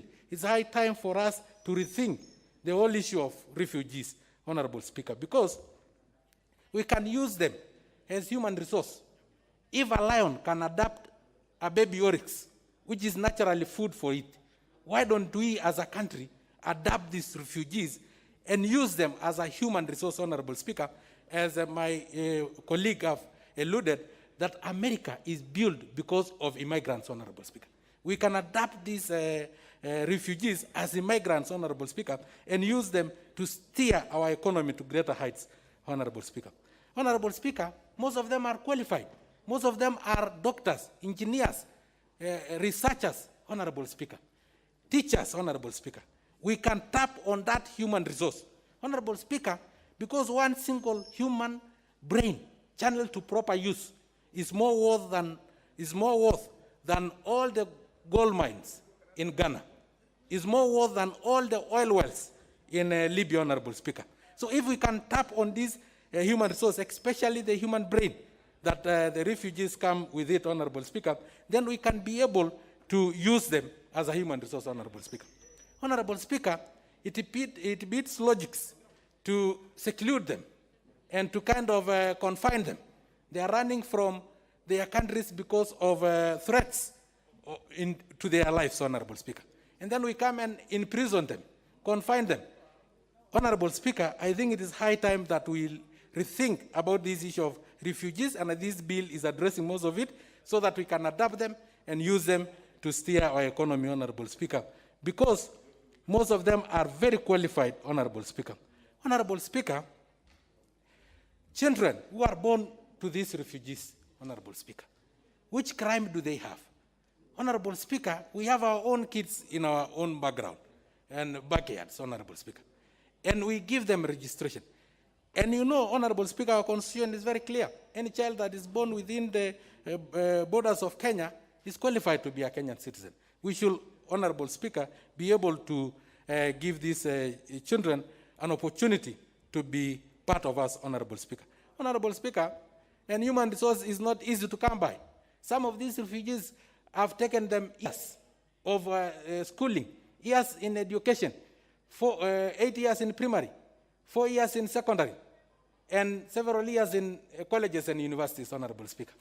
Honorable Speaker, ours is just to adapt them and to use that human resource to steer our economy. So, Honorable Speaker, I do support this bill 100%, and it should be fast-tracked so that we can start implementing it as soon as possible. So I request the committee, that is Honorable Koinange, to really fast-track it. We need it like yesterday. We need it to be implemented immediately. Thank you very much, Honorable Speaker. Honorable Oduol Adhiambo.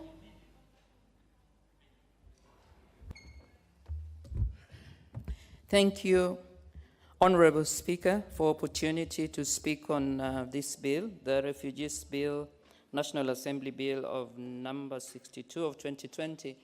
Honorable Speaker, from the onset, I'd like to congratulate and thank the committee for putting and bringing a very clear exposition of a very important bill. Honorable Speaker, I support this bill specifically because the bill seeks indeed to help us as a country, both at the national and at the county government, to recognize, which is something we really need to do, those who come seeking asylum, to protect them, and also to protect the host communities, and, Honorable Speaker, to ensure that there can be clear management, and in particular that we can maintain, Honorable Speaker, the rule of law, order, and really then be sure that we do not seek to solve them. I, therefore, Honorable Speaker, looking in particular at the issue of coexistence and the manner in which Part 4, integration and repatriation and resettlement, seeks specifically to look at how there will be shared use of social amenities, but also ensures that there will not only be designated areas, but an attempt to provide a way of ensuring that these refugees not only feel at home, but also understand that they need to respect those that they found in the country, Madam Speaker. And I, therefore, would want, as I support this bill, to also take note, Honorable Speaker, that the bill takes into account the special attention that we give to vulnerable parts or members, the children and the women, and also seeks to ensure that attention will be given whenever there will be any assistance that is required. As I close, Honorable Speaker, I just want to say that this, for me, is a very important concern, because with the COVID-19, for example, right now, Honorable Speaker, we have had cases not in Kenya, but in areas across the border, where as we seek to alleviate suffering of women and children, at times, if we don't have proper law and proper regulation, then those vulnerable groups like women and children have suffered. It is for this reason, Honorable Speaker, that I support the refugee bill, and I would want indeed to see that what we provide as a framework with the bill to allow not only peaceful coexistence, integration, and the protection and particular attention given as is required of different groups, and most importantly, that host communities would also be respected. I support the bill, Honorable Speaker, and I thank you for opportunity. Honorable Namsi.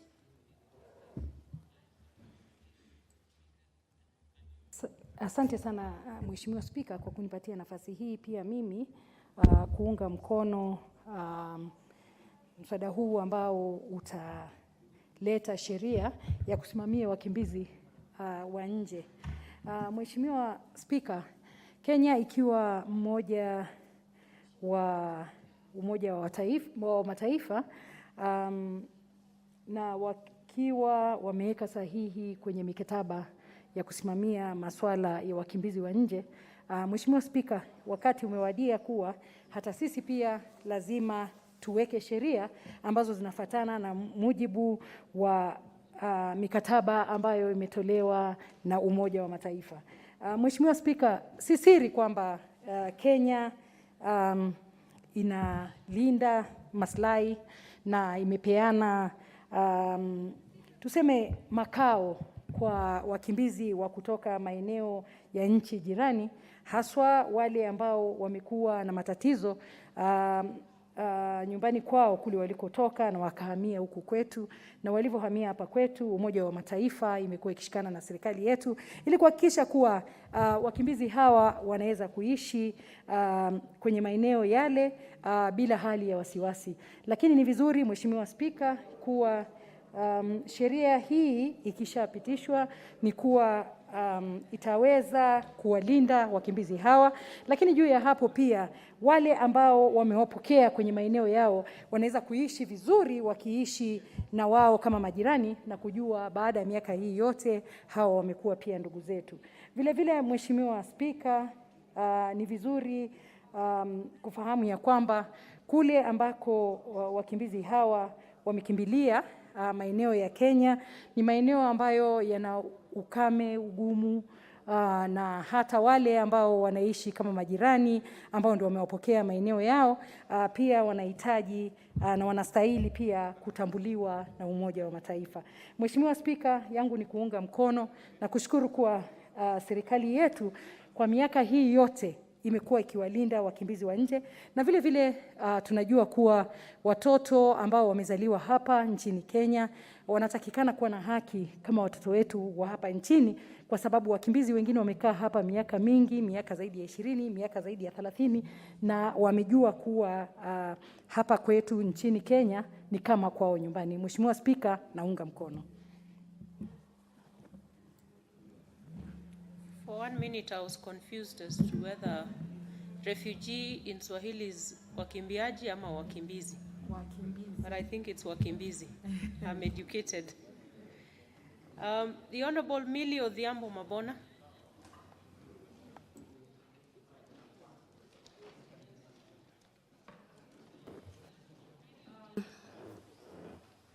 Thank you, Madam Speaker, for giving me.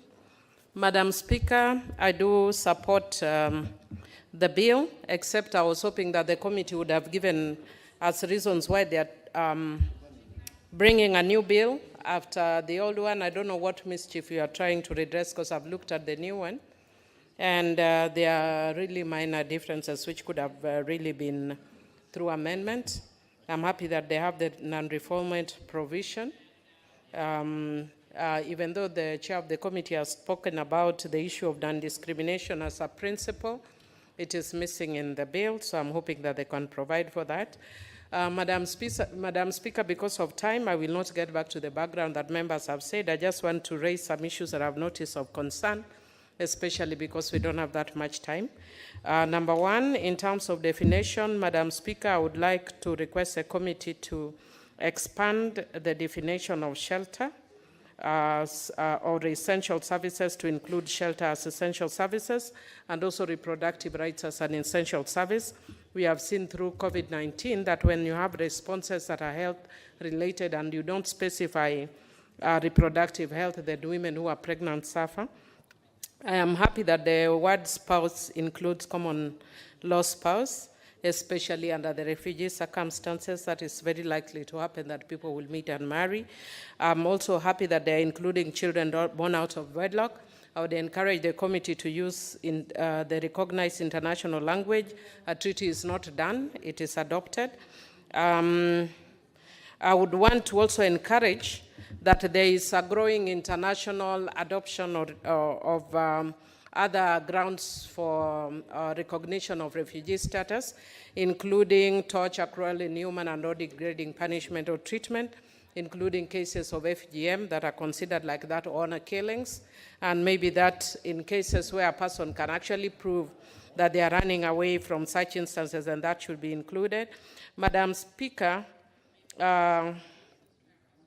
I think also if you look at clause 4D, a person should not be denied refugee status just because he or she has sought asylum in another country. It should be that he or she has been granted asylum in another country. Madam Speaker, I'm not very happy with the advisory committee as constituted because it's very government heavy, and when you have government heavy, it's very difficult to ensure gender representation. So I would want to suggest that, like the old law, that we provide representation of civil society. And Madam Speaker, there is a clause that I always have a problem with, and I've seen in the T-bill that I proposed an amendment, and I was told that it's money bill. I don't think it is. That the committee should hire experts, not co-opt people. This is poor governance practice. You cannot find a system through which are hired, and then you go and co-opt. Madam Speaker, the other issue for me, I think the composition of appeals board is good, but I would want to urge that we include the Gender Commission, and also to just enhance a little bit more of the role of the UNHCR. Madam Speaker, I think under clause 19, I would also want to suggest that the breaches on non-refoulement principle should also include issues of, that I've spoken about, including sexual and gender-based violence or forced pregnancies, because we know there are countries where there have been such cases. Madam Speaker, there is also too much discretion under Article 19, clause 19, and we know that this too much discretion is usually the mother of dictatorship, and so maybe we need to limit that. Madam Speaker, the 60 days that is provided under clause 22 is too short. I like the special attention to persons with disability, women and children, but I think the old law had a stronger provision which we need to strengthen. And under clause 28, we need to strengthen both rights and duties under the UN Conventions of 1951 and its protocol and the AU Convention, so we need to actually provide specifically. And Madam Speaker, also Article 4 on religious rights, and I'd indicated before that we need to include the issue of non-discrimination, which I don't see in the bill. I think in terms of time, I've really tried because we don't have time. Otherwise, I'll try and push some through amendments I support. Very specific contributions there. I believe the chair is following keenly. And that, Honorable Millie, you can follow through in the next stage of the bill. Let's have the Honorable Manje Wathigo.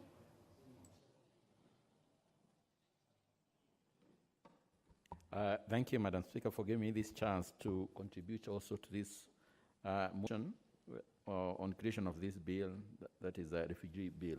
And say it is timely. This is the time we should come up with a good management of refugee. I'll start by giving an example in my constituency in one of the wards where we have so many people from Congo. They have occupied a very big space because they normally go in one area, and they have started a church and also a football team. And when I try to check properties, most of them do not have proper papers of staying in the place. That's why I thought this is a very good bill coming at this particular time so that we can manage this group. And also, our country is sandwiched between these refugee-producing countries like Somalia and Southern Sudan, which are not stable. Therefore, we expect to have large numbers coming to our country. So if we don't organize ourselves, then they will occupy, and most likely they will take the resources that belongs to Kenya. So we cannot forget that when they come to the country, they also compete with the little resources that we have. For example, if they come they occupy some areas, apart from where they are designated, like Dadaab and Kakuma, they come also to urban areas, and you find them doing manual jobs, like what Kenyans will do, and also doing this kind of small businesses like hawking and also hair cutting. So I think it should be managed and organized so that at least the Kenyans themselves do not feel this pinch from the outsiders, because each nationals have their own countries, and if they're not stable in their country, they should not also destabilize us. And that is why maybe internationally the governments try to stabilize other governments so that their people do not move for the mega resources that we have. And also when they occupy, when they come to Kenya, they come with their own culture, different culture. So when they come to our country, they influence.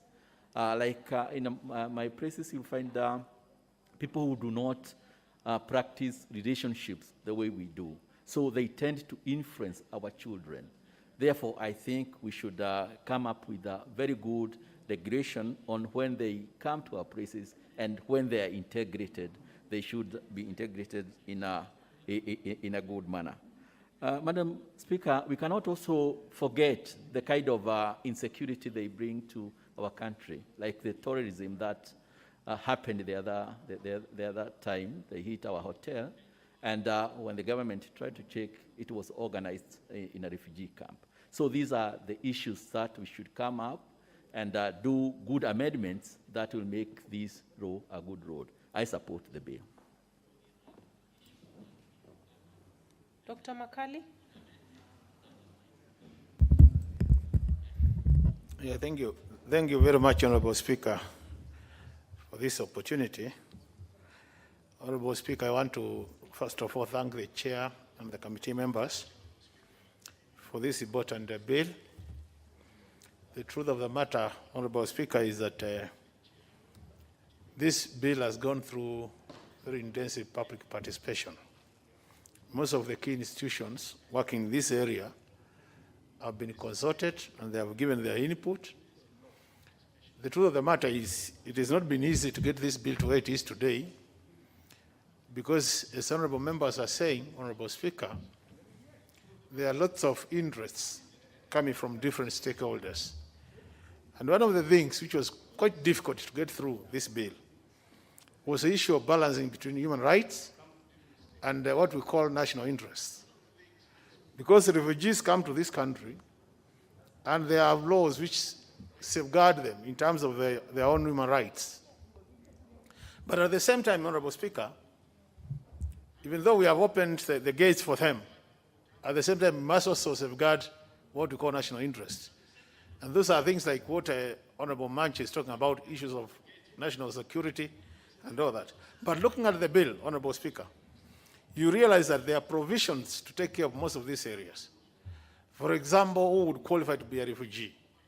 What vetting process would they go through before they are admitted? And all that is to ensure that their own human rights and also what I would call the validity or eligibility of these refugees is also factored into the whole process.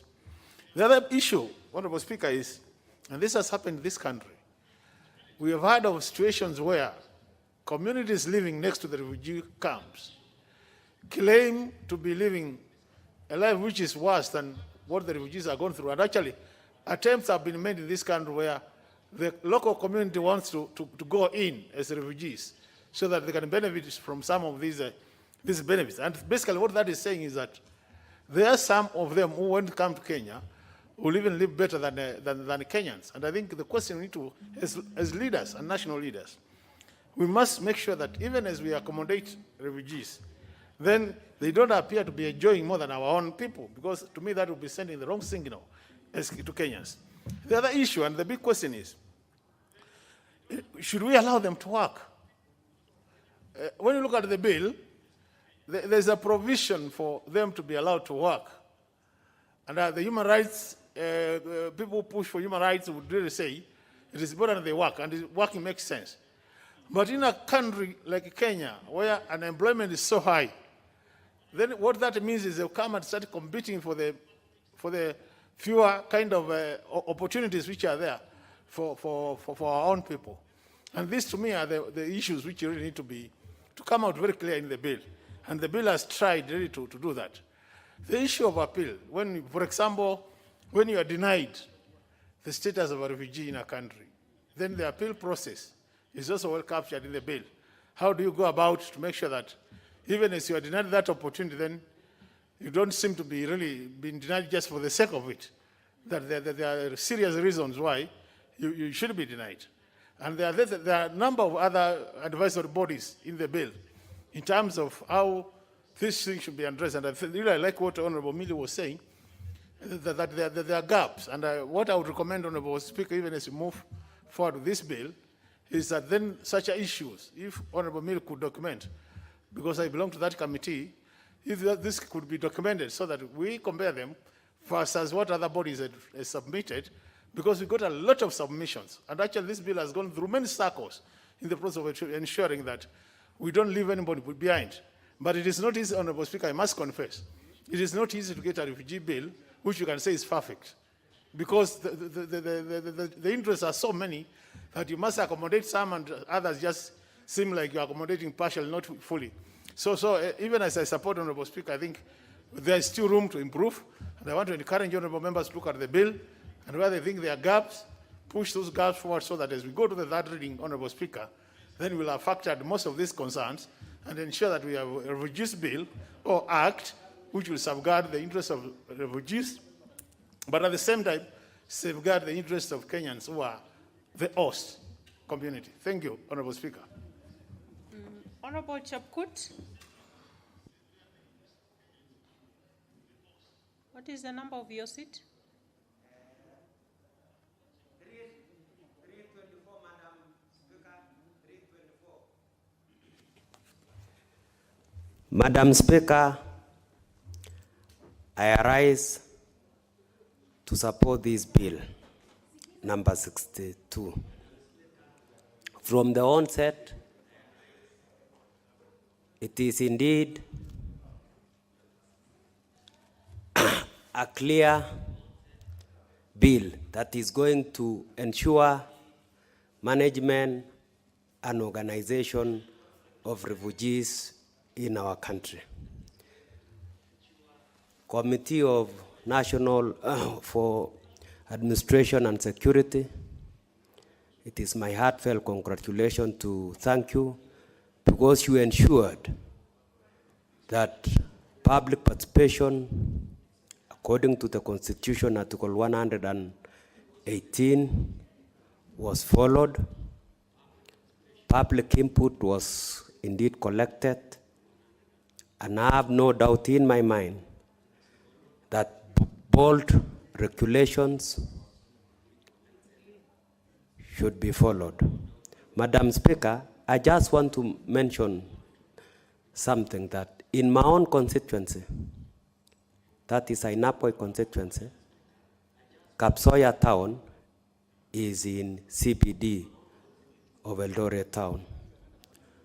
We have more than 5,000 refugees from Southern Sudan, and there's a global pandemic. And it is indeed, Madam Speaker, a crisis that has never been witnessed by mankind. But I thank Kenyans for following the measures that has been instituted. All I'm trying to say, Madam Speaker, is that Kenya, 75% of the total population are young people. They've not been employed. So let's only accommodate these refugees. Let's follow, I want them to follow the rules of law and order. And I want them to be friendly, to perfect coexistence, relationships, and live in peace. But having said that, Madam Speaker, in my own constituency, as opposed to other areas, they are living in peace, with intermarriage, there's perfect coexistence. All I want other refugees in our country, especially Kaguma, and so on and so forth, is that I want them to follow the regulations, to follow laws, and to follow order. Because they can come and instill their own culture in our own country. At the same time, I want them,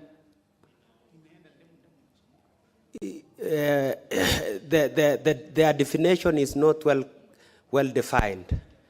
I want in the near future, in their definitions, I want promotion of coexistence be spelled out properly.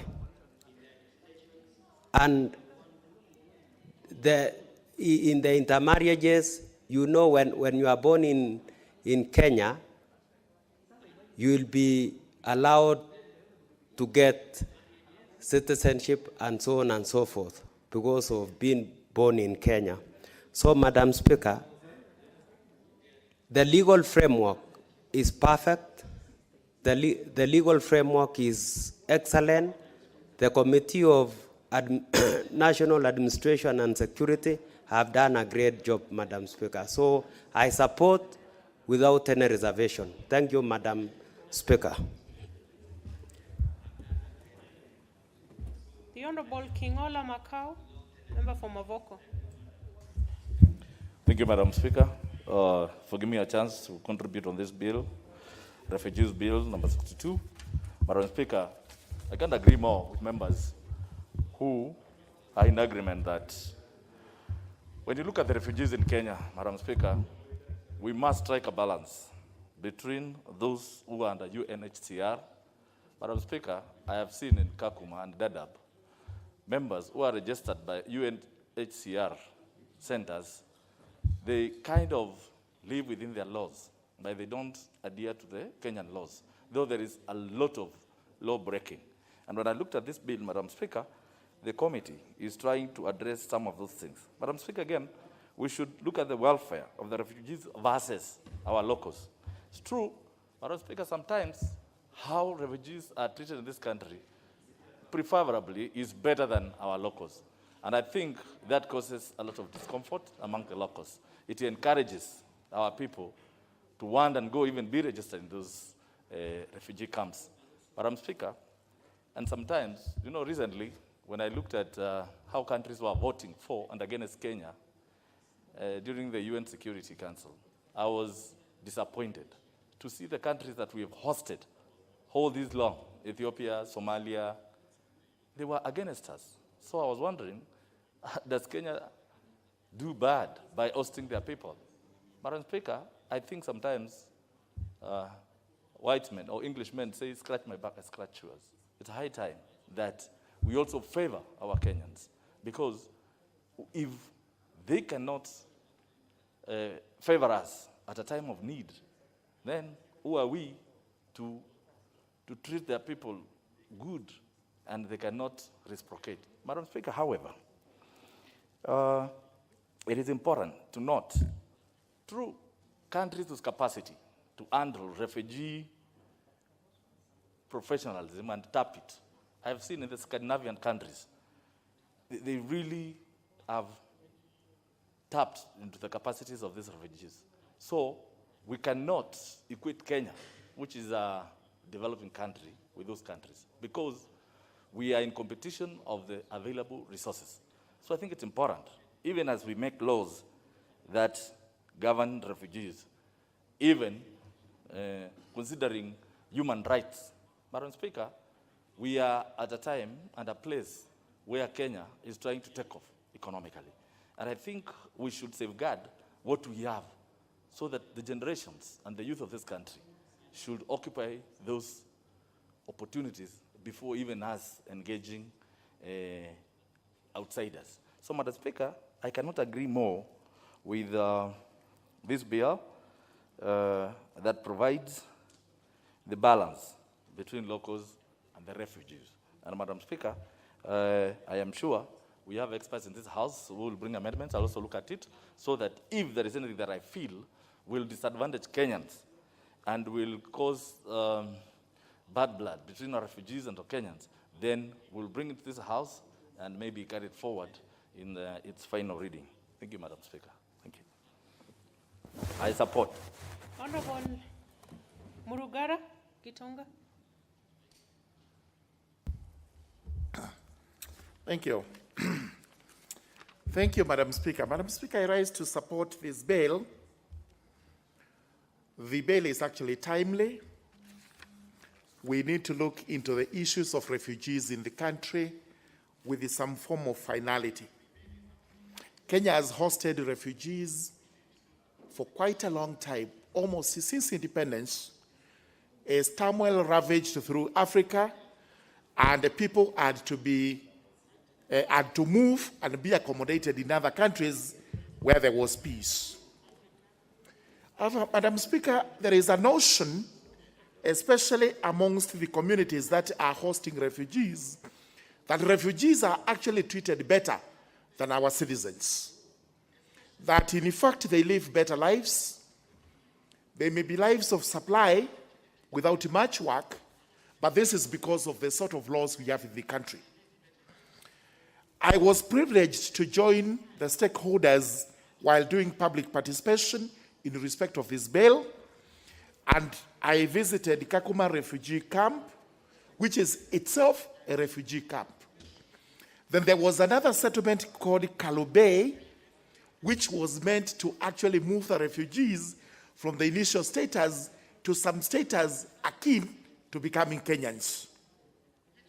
This bill will deal with the registration, reception, and registration of refugees, which is very important, because we also know that there are criminals who commit atrocities in their country and they find refuge in our country. We must be able to vet so that we only give refugee status to those who qualify. This bill also forms institutions that will govern the discharge of duties pertaining to refugees. This is very important. But most important must be a provision to fund those institutions. Because the complaint we have is that there is no money set aside for the relevant ministry by the government to fund activities of such agencies. This bill should address this. Let me touch on the rights of refugees as enshrined in this bill, that they will have rights almost similar to those of Kenyans, including right to education, right to work, and many other human rights. And I agree fully that refugees are human beings.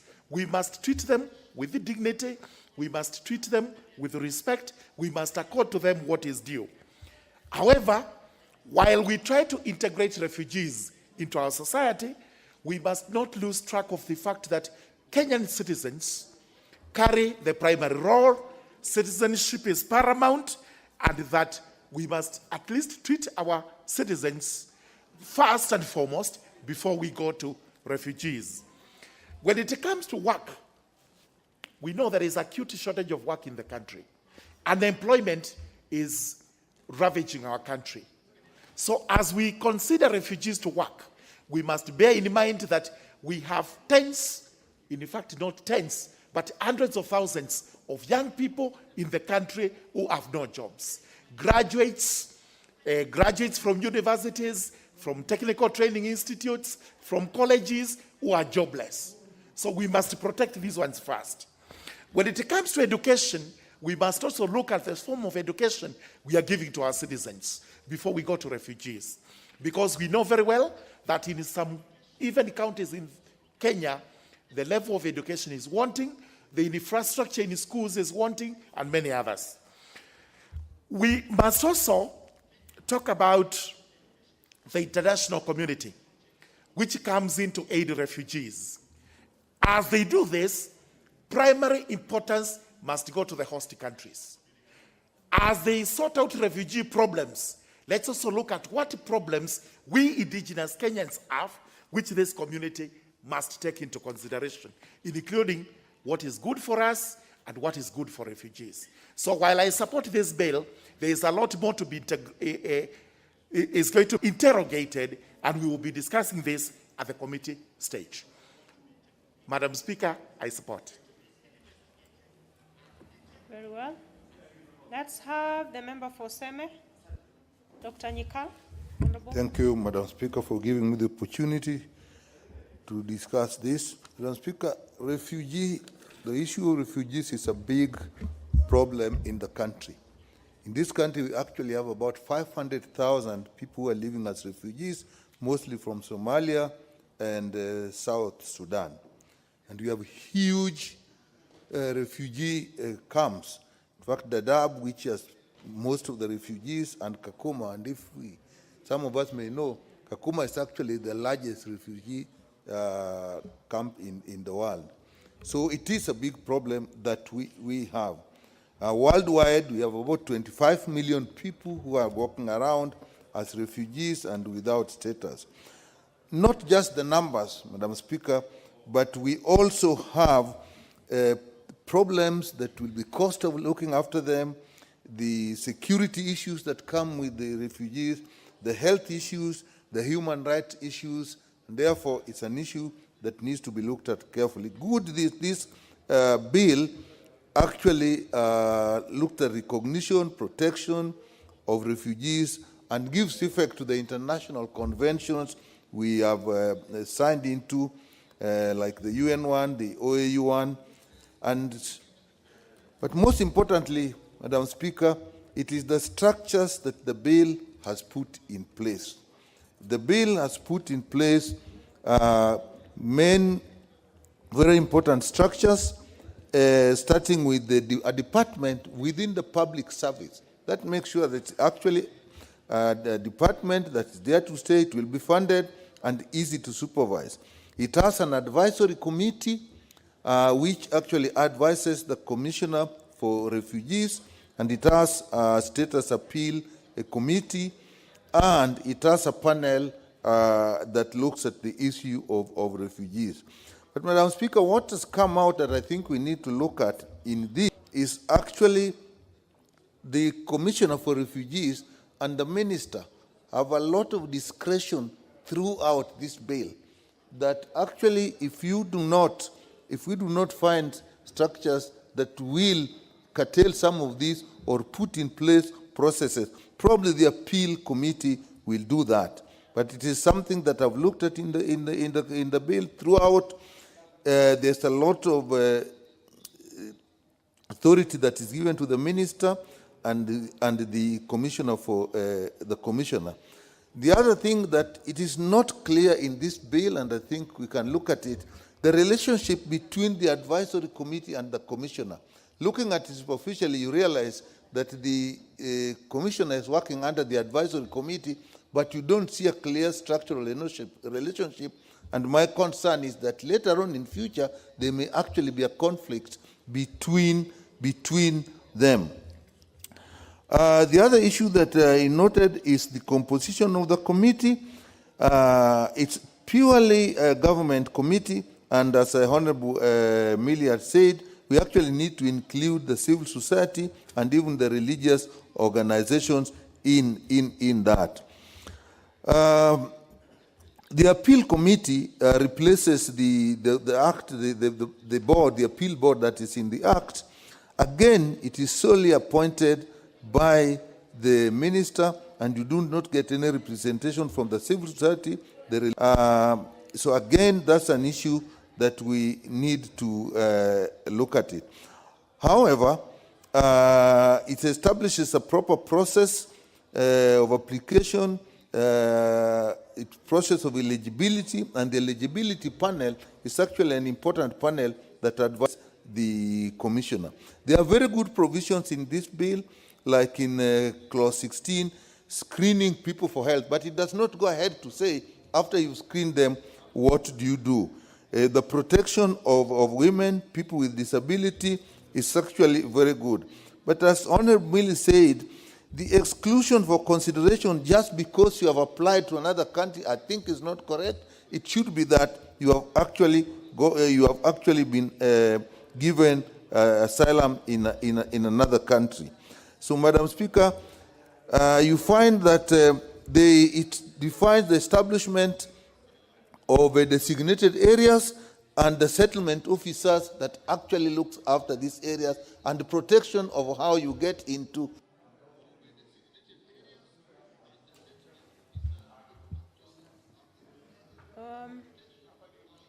The Honorable Kiai. Is Honorable Kiai in the house?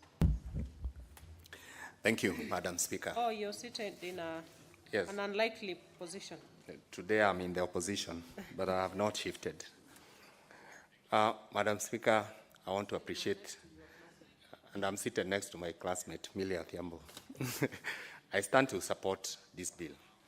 And Madam Speaker, this bill is an improvement on the Act of Parliament that is already in place. But I would want to say some 2-3 things, other than what Honorable Millie has said. You realize that this is an issue that brings about that delicate balance between human rights and national interests. Madam Speaker, Kenya, as it is, hosts some of the largest refugee camps in the world, be it Kakuma or Dadaab. And therefore, the issue of refugee, the problem of refugee in Kenya is such a big one. And therefore, we need to have a law that governs and manages refugees in Kenya. Some of the issues that are raised here really goes into the security of this country, because issues of refugees also overflow into security issues, and they need proper law to manage them. Madam Speaker, if you look at the law, which I've had a chance to look at, I had the privilege of being in the jailer committee, and we visited those refugee camps, both in Dadaab and Kakuma. You will see that when the refugees come into our country, there is that competition for resources. And some of the issues we picked in those refugee camps are like the refugees are treated better than the locals. The refugees are given better working and job opportunities than the locals. The refugees are always treated better by the law than the locals. Indeed, the facilities that they enjoy, be it the schools that are donor funded, the hospitals and the like, they are better than the existing one. And therefore, we need to have a law that will govern those issues before they become an insecurity issue. The friction of culture is also another issue. You realize that when they congregate somewhere, the refugees move with their culture, which sometimes is incompatible with the local culture. And those issues also generate a lot of animosity between the locals and the refugees. But all is not lost.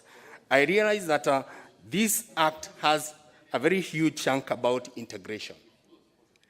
Refugees being humans, they also need to be integrated into the proper local system, either by making sure that they are given safe refuge out there and integrated in those local societies or in the country here.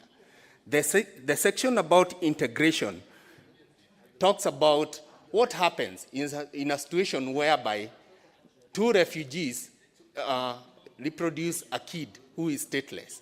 What is the status of that kid who is born by two refugees? Or what happens when a local marries that refugee and they have kids?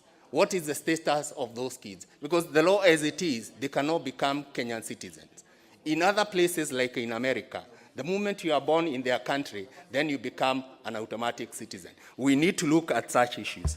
The issue of asylum also needs also to be addressed. Because when you arrive in Kenya, for example, and you apply for asylum locally, then you are also in conflict with the immigration laws, and most likely you are going to be returned back as a citizen, as a person who is needed in Kenyan soil. So we need to reconcile the Refugee Act, also with the Immigration Act, also with the Penal Code, and also with the international conventions to ensure that the Refugee Act, once it is debated on and agreed on, it's not in conflict with the existing laws. Otherwise, it will be shot down. I stand to support. Thank you, Madam Speaker. Honorable Mauka Maure.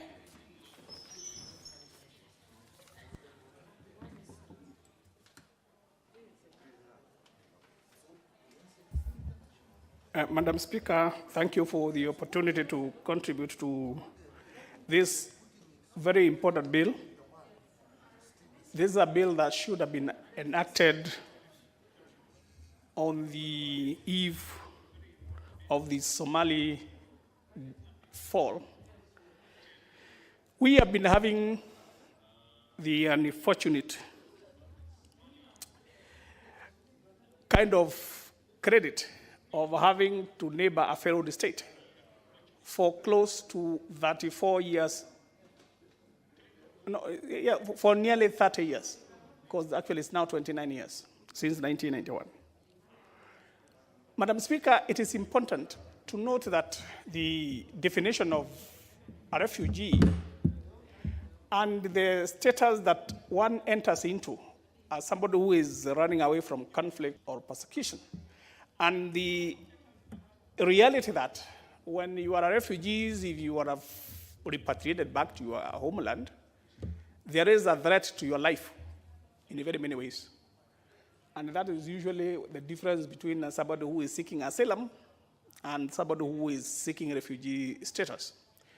Now, when you look at Africa, we are only second to Ethiopia in terms of volume of the refugees that we host.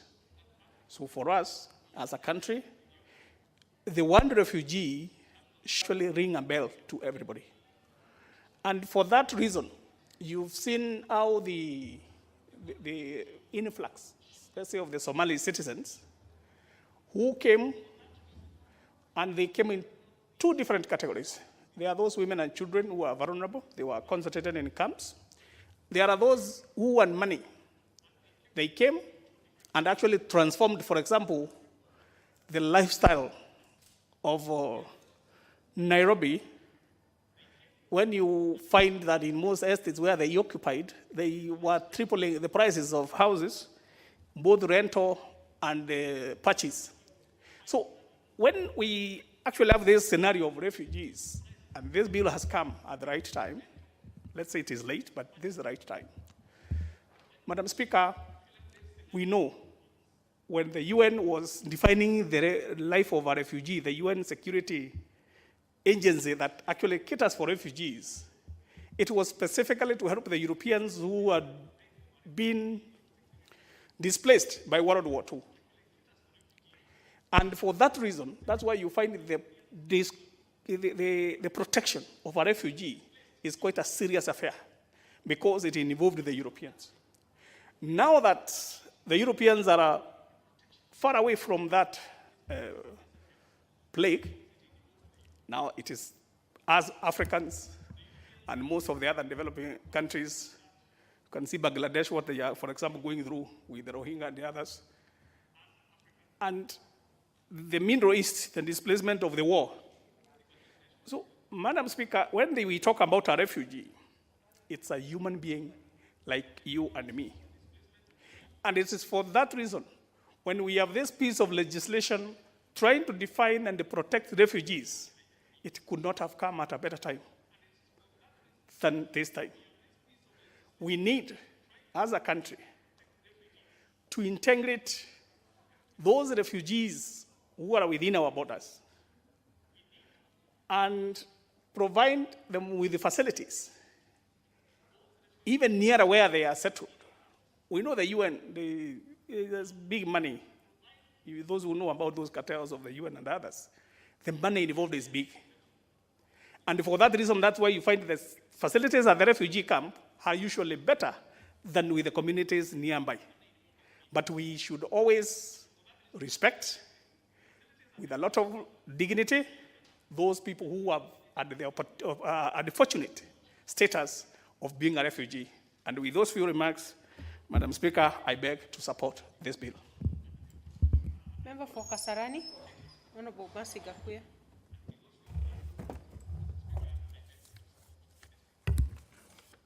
Thank you, Madam Speaker. I rise to support the Refugees Bill 2019. I'll start by saying nobody chooses to be a refugee. It happens because of the issues surrounding, most of the time, maybe the neighboring countries.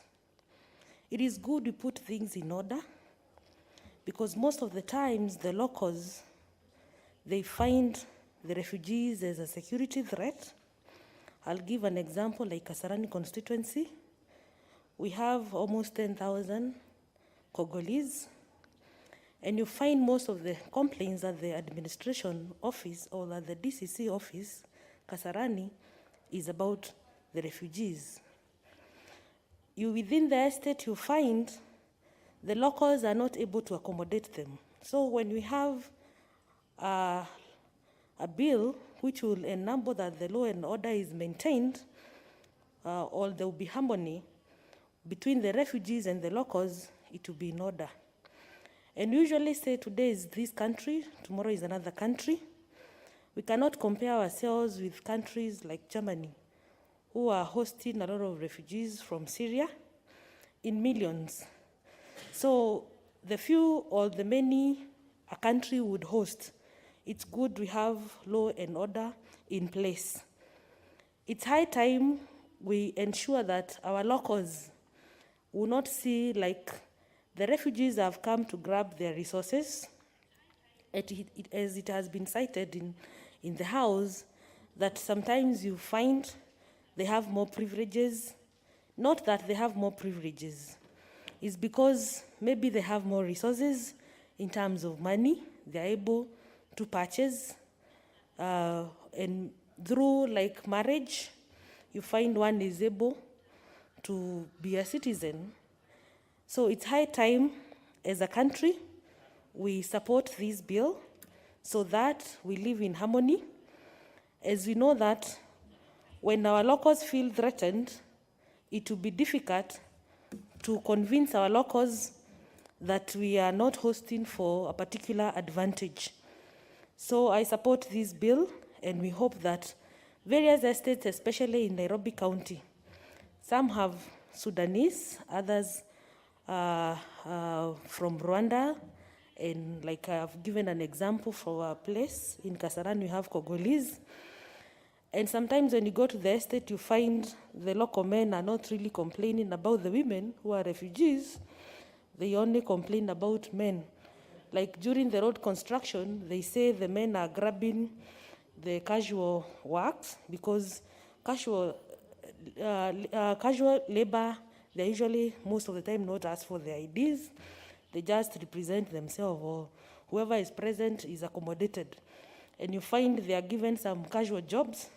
So the complaint we have in our offices is these people from this country are coming to take our jobs. But when you go to the women, like in the local churches there, the men, they say women have no problem. So I don't think we need to be accommodating one gender over the other.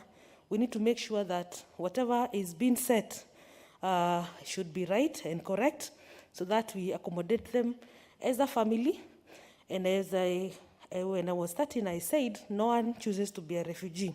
So it's high time we ensure that all the matters which are supposed or are surrounding the refugee bill are ensured that they cater, even if it's not overall, at least we live in harmony so that our people will not see that these refugees have come to grab our resources or to take our peace or to take our security. I support the bill. Well said. Let's have the member for Teso North, Honorable Kaunya Oku.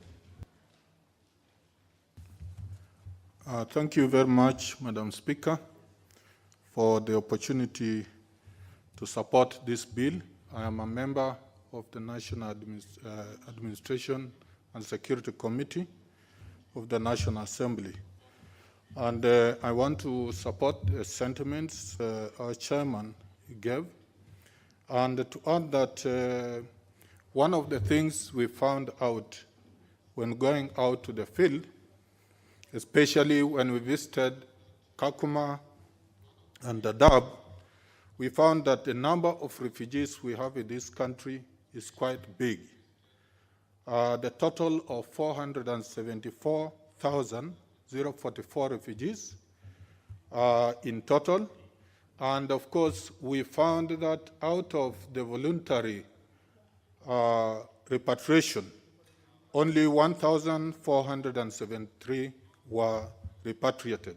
And therefore, this bill, Madam Speaker, is key in helping us, the country, manage the refugees in terms of their recognition and protection, and indeed the registration. Madam Speaker, one of the issues that we encountered was the question of encampment policy. This is a policy where refugees throughout the world for a long time are kept within a camp for control purposes. This trend now of encampment policy is changing, where countries are adopting integration policies. But this integration policy, which I think in this act, in this particular bill, is being addressed by giving the minister the powers to make certain regulations so that at different levels of refugee admission, registration, they can then be granted at a certain stage some resettlement depending on the level. The reason for this is partly the balance between security, Madam Speaker, and the issue of human rights or the rights of refugees, the right to employment, the right to settlement, and all that. We, as a country, and all countries worldwide, look at their national security first. And secondly, they look at the rights of their citizens. And of course, they look at the rights of the refugees who come to the country. So this particular aspect of encampment is something that needs to be strongly considered, especially for genuine refugees that have gone through time and have been vetted properly.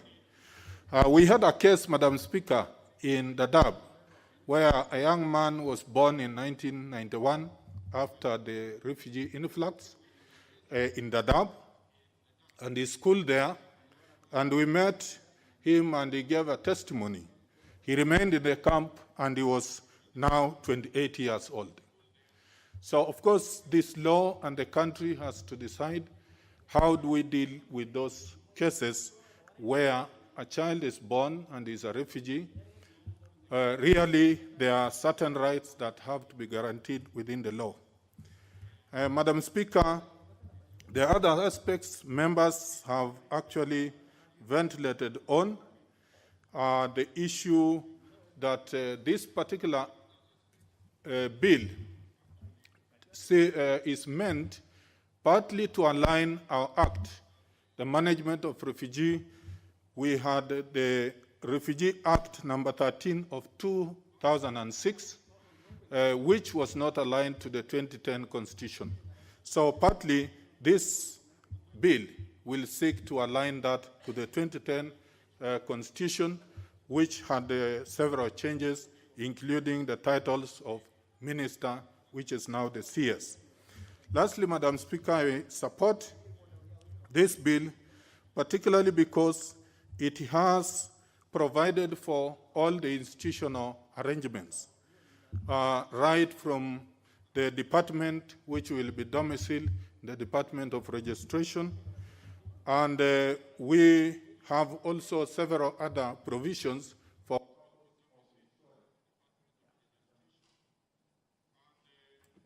Member for Ijara, Honorable Sophia.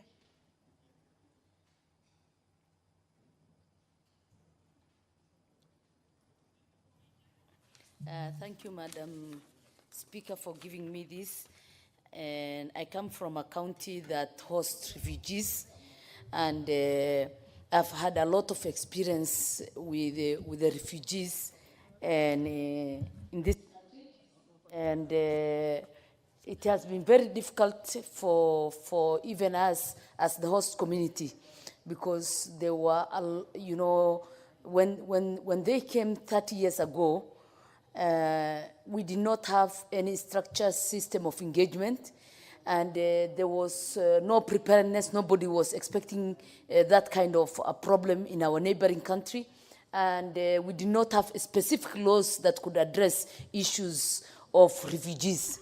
So what happened was, when they came, and it became really hassle for the communities. and it became now, and they themselves had to go out to destroy the environment, to destroy everything that was there so that they could get even themselves something. For firewood, our environment was completely destroyed as a county. Our wildlife were completely destroyed, and there was security problems all over. So it was really something that affected both the host community and the refugees. And that I really appreciate now that we are coming up with an act of parliament which objective is to provide for recognition of the refugees, their protection, and their management. In line with the 1951 United Nations Convention relating to the status of refugees, Madam Speaker. Madam Speaker, there are several protocols. The African Union Protocol, and that specifically address the aspect of refugee problems in Africa. And those are the things that our Act of Parliament today have recognized, and it has taken into account in line with the conventions that we have ratified as a country, is what we are appreciating today. And Madam Speaker, usually there are rights of rights and duties to every person in any given situation. Even you, when you go as a visitor, not even a refugee, you go to a country, you must abide by the visas that you are given and the rules under those visas that you go through. So I really appreciate that this act has clearly brought out the duties and the rights of refugees who are seeking assembly in Kenya. And those duties and those rights are already in the United Nations Convention, which we are members, which we have ratified some of those United Nations conventions, Madam Speaker.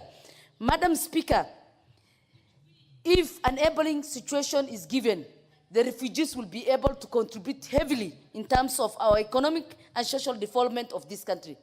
Look, I want to give you an example. I've gone to America and particularly went to Minnesota. Minnesota, we have more than 150 million Somali refugees in Minnesota.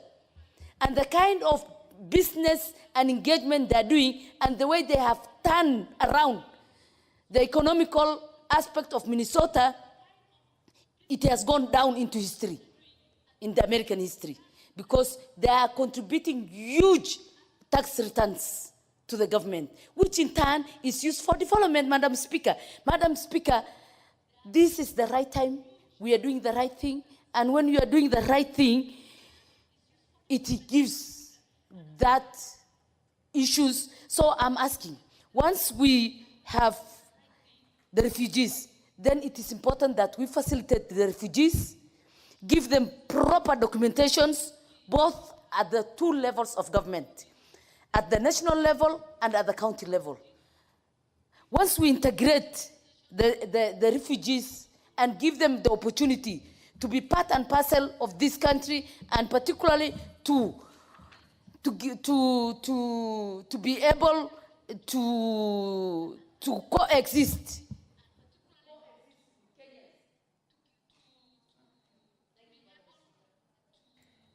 You've made your point, Honorable Sophia. Let's have the member for Lagdera, Honorable Garane Hire. Oh, you're on that side. Yeah, thank you, Madam Speaker. Madam Speaker, from the onset, I wish to thank the committee and commend them for a good job. The refugee bill has come at the right time. Madam Speaker, the issue of, refugee is a global phenomenon. And with the large displacements that's happening all over the world, it's likely that it will increase. Madam Speaker, this refugee problem, which is a global, scenario, requires us to have proper laws to address it. Kenya has been hosting refugees for the last 30 years. And Madam Speaker, it is somehow embarrassing that 30 years later, we are talking of having, laws to address these issues. These laws should have come at the beginning of the refugee problem. Madam Speaker, the global problem of refugee is not only, unique to Kenya, but Kenya, being the country that hosts, I think, the largest, if not second largest, refugees, should be a trendsetter in having proper laws. Madam Speaker, I represent a constituency that neighbors the largest refugee complex in the world. That is the Dadaab refugee camp. And being a neighbor to that, complex, I have first-hand information of, the life in refugee camps. It is not a good thing. And there is this perception that refugees are generally people, or refugees are generally lesser humans. It is not the case. Nobody wishes to be a refugee. It's a natural process. That just came, to those, people, and it can come to anybody. God forbid. What is happening now in Ethiopia, that, tension and, demonstrations and killings, if it were to spill, I don't think the neighboring countries are prepared to handle it. So, Madam Speaker, having these laws is a very critical issue. Now, coming back to the bill itself, this is a good bill, but at least there are some critical issues that I expected it to address. One of it is the issue of integration. In the issue of integration, it doesn't come out clearly. For instance, keeping people in camps. There are so many countries that accept refugees in this world, including Germany, including Turkey, and the population is large. Those people are not put in camps.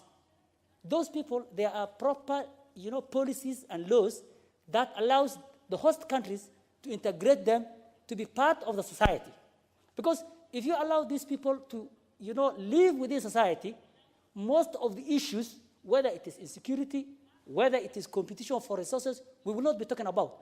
When you go to Dadaab, there are, or even globally, there are about 400 refugees. These are ready markets for people. And then, Madam Speaker, finally, and I recommend the committee, I want to advise the committee to look into the global comprehensive refugee framework. That is a very, important declaration made by the 193 members of the United Nations. It specifically calls for greater support for countries that are hosting, or the host communities. It's calling them support in terms of financial, in terms of, helping them to see how they can really, integrate with the host communities. Thank you, Madam. And Madam Speaker, finally, what I want to say is that I'm sure we'll have some sort of amendments when this bill comes to the committee of the whole House. But the critical...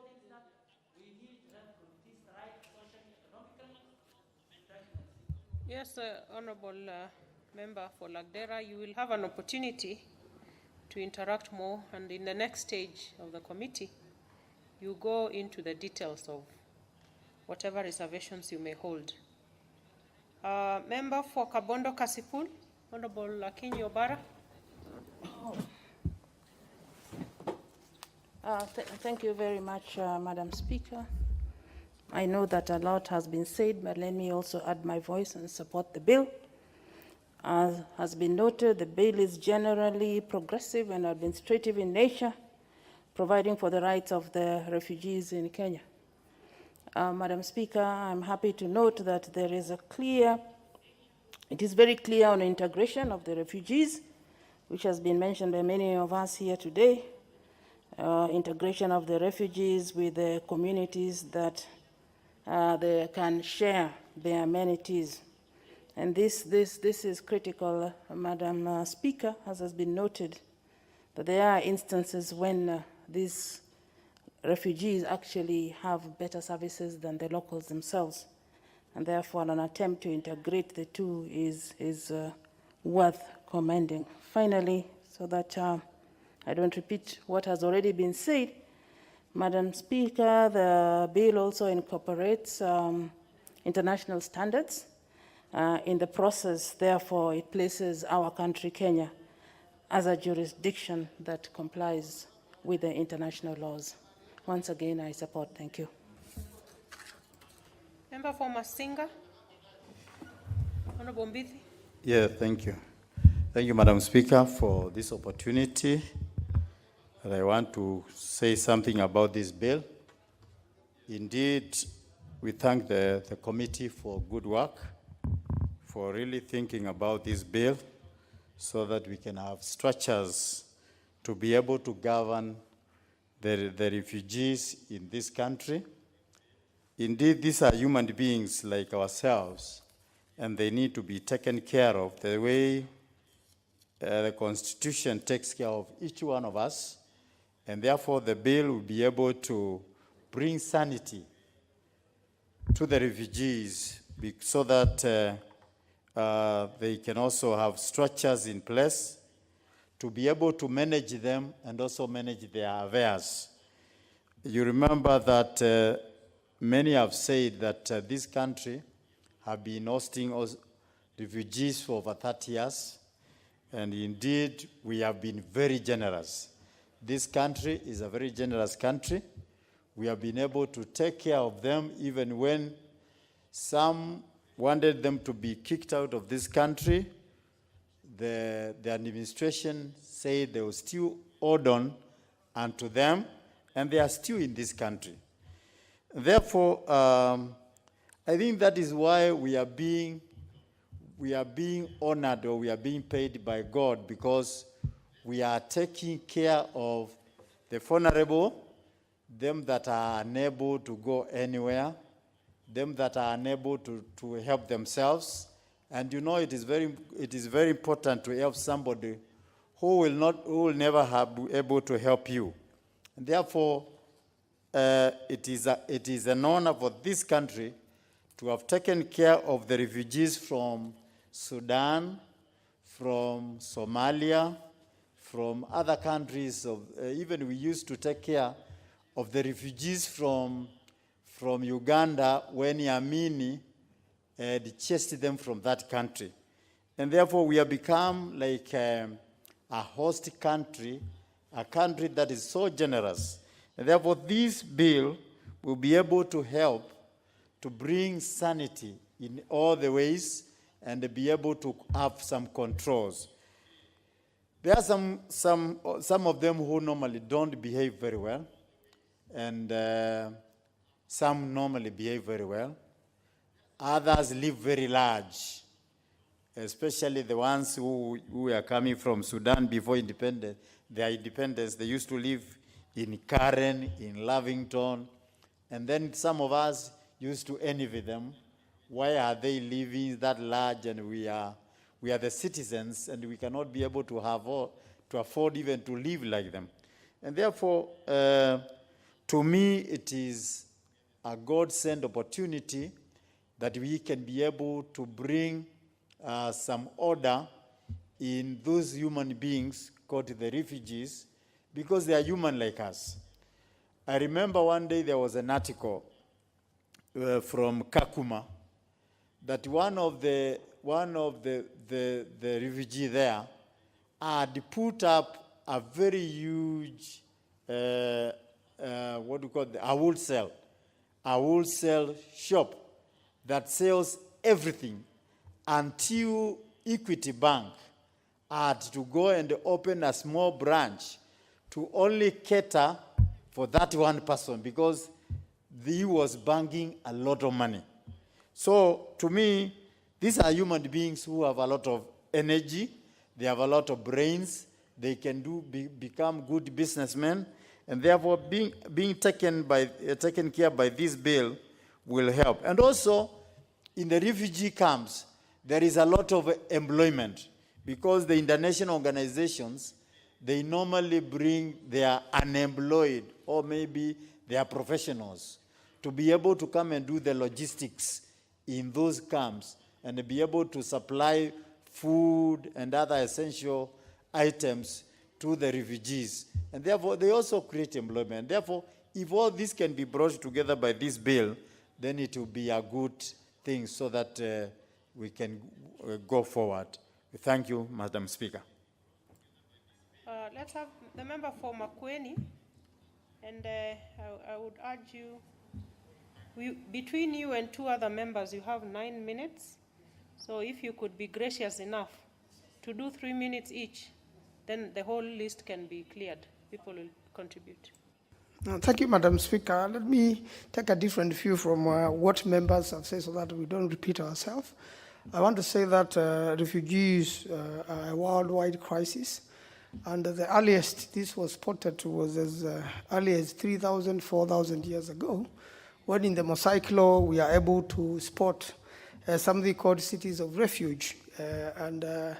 Funny enough, the Mosaic Law, other than very unlikely, has not been contradicted by many legislations in the world. And if you look at the Mosaic Law, one of the requirements was to take care of refugees, the homeless, the unfortunate, people without food.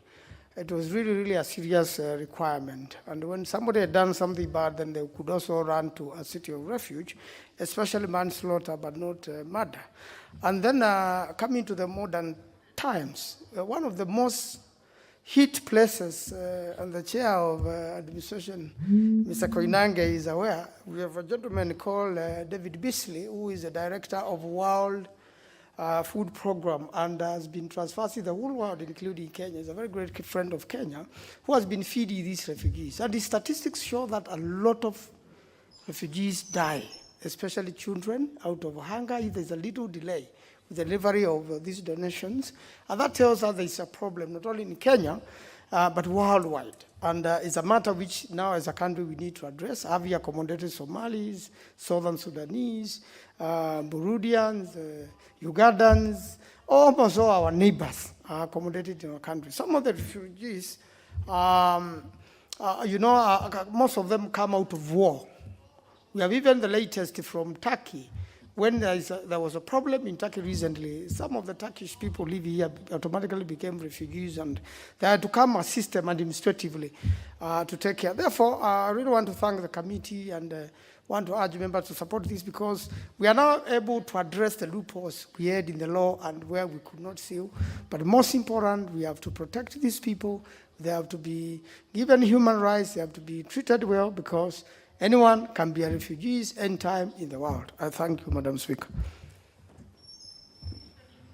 Honorable Sahal Ibrahim.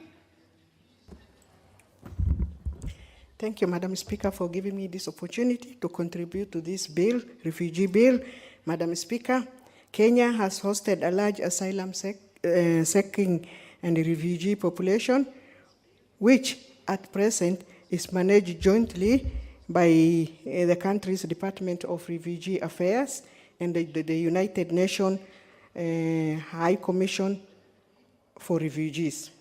Under the 2006 Refugee Act and the 2009 Refugee Regulation, Kenya recognized the two classes of refugee: prima facie refugees and statutory refugees. Madam Speaker, Kenya is a signatory to a number of international treaties applicable to individuals seeking asylum and protection. It acceded to 1951 United Nations Convention relating to the status of refugee on May 16, 1966, and its 1967 protocol in also 1981. in Kenya is also a state party of the 1969 African Union, formerly known as the Organization of African Unity, and a convention governing the specific aspect of refugee problems in Africa, which it assigned in September in 1969 and ratified in June 1992. The proposed bill, Madam Speaker, 2019 seeks to give effect to the above international treaties. Part 5 of the proposed bill provides the rights and the duties of asylum seekers and refugees, which the country providing the rights of appeal. Asylum seekers and refugees within the country providing for rights of appeal. Asylum seekers and refugees have the right to appeal any decision of the Department of Refugee Affairs. Madam Speaker, I'm a proud Kenyan because when many African countries had a war, Kenya welcomed them with open hands, and most of refugees and asylum seekers today living in Kenya are homeowners, business owners, and are living very comfortable and decent life. Madam Speaker, I support the bill. Thank you. Honorable Nyanza, Edith. Thank you, Madam Speaker. Let me from the onset say that I support the Refugee Bill of 2019 because it puts some recognition into the management and protection of refugees, and actually brings about some order, because there's been a lot of lawlessness whereby the refugees would come with their own rules and their own way of behavior. But this Refugee Bill of 2019 will try to put some structures in place so that we can avoid lawlessness in our country. But it's actually, I would actually say that it's a delicate balance whereby the bill should have some humanitarian approach, because you know that these are human beings, and actually, imagine when you have done all you can, you have been educated, you have your businesses, you have everything in place, and when you think now is the time to settle, you are told to leave your country because of some insecurities. And that's why when they come to a country like Kenya, we should actually have that humanitarian approach. But then I've said it's a delicate balance, because we should also take care of our own. Because I want to say that Kenyans should be given the first priority in jobs, in education, businesses, and also allocating resources. Because one of these days, maybe these refugees will go back to their home country, and then if we given them an advantage over us, then that means we'll suffer. So there should be a balance between the humanitarian approach and also considering that some of these refugees, sometimes they have come as they've brought some security threats due to terrorism. So it's good to balance. The bill should balance between being a brother's keeper and also taking care and giving security to our people, Kenya.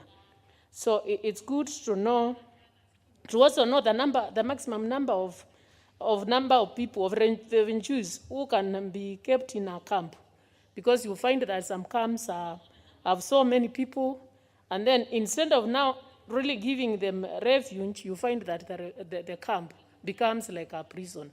So it's good to have structures in place, and therefore, Madam Speaker, I support the bill. Thank you. Member for Kitutu Masaba, I'll give you 2 minutes. Thank you, Because Madam. we're out of time. Thank you, Madam Speaker, for giving me a chance to add my voice to this very, very crucial bill. To start with, Kenya has been extremely hospitable to the refugees from several countries. That is to say, from Somalia, from Sudan, from Uganda. And I want to say that whereas we have had various challenges, I can assure you, Madam Speaker, that we have also been beneficiaries of the refugees. And therefore, this bill is a timely bill, Madam Speaker, as it recognizes, it brings recognition, protection, and management in a proper way and fashioned in such a manner that at the end of the day, they are not a problem, so to speak. I am sure, as past speakers have said, that the refugees sometimes cause, or a number of times cause problems to a country, like, being a threat to security, being a threat to even the economy. But at the same time, Madam Speaker, if you look at it, they are also, while they have problems, but when they come, they also are a blessing, because we have refugee camps, and we also have the issue of creation of jobs, enhancement of our economy, because we have countries, we have donors, we have investors who have a vested interest in taking care of the refugees. Finally, Madam Speaker, I think with the coming into effect of this bill, Kenya would have also attained higher levels in the domain of countries in the world. Thank you so much, Madam Speaker. Very well. Honorable members, we have come to the end of the debate time for the refugee bill. And at the same time, we do not have any more requests for contribution from members. And I therefore go on to call upon the mover to reply. Honorable Leader of Majority. Madam Speaker,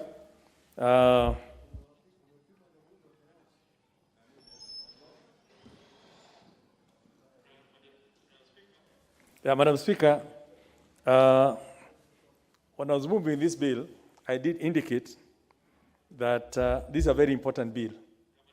And indeed, I expected the House to be full because of the magnitude of the problem. But looks like most members are more interested in committees than the business of the House. And I must record my disappointment, because on a matter that of an international standard, of an international nature, with Kenya hosting so many refugees, one would have expected a bigger turnout. Members who interact with all these refugees to be more interested in knowing, how do we know who is a refugee? How do we know, once we know this is a refugee and we grant them status, how do we manage them? How do we, and where they belong? But that's the nature of our politics. And I want to accordingly thank the members who stayed behind and were able to input their views. And you, Madam Speaker, for bearing with an empty house as we went through in debating this. But now that we have closed the debate, I hope they don't come and open the debate at the committee stage where they want to be heard on their views, yet they had the opportunity. I want to thank the committee because they did a good job. And we will work together in terms of bringing any amendment that will be required, both from the stakeholders and from the committee, so that we can at least have a bill that will stand the test of time. Madam Speaker, with those remarks, I beg to reply. Very well, Honorable Leader of Majority. At least the members who stayed behind maximized on the debate time of the bill. So that was, and we got some quite, substantive contributions. We shall defer the putting of the question until when we have back the business in the order paper. And with those honorable members.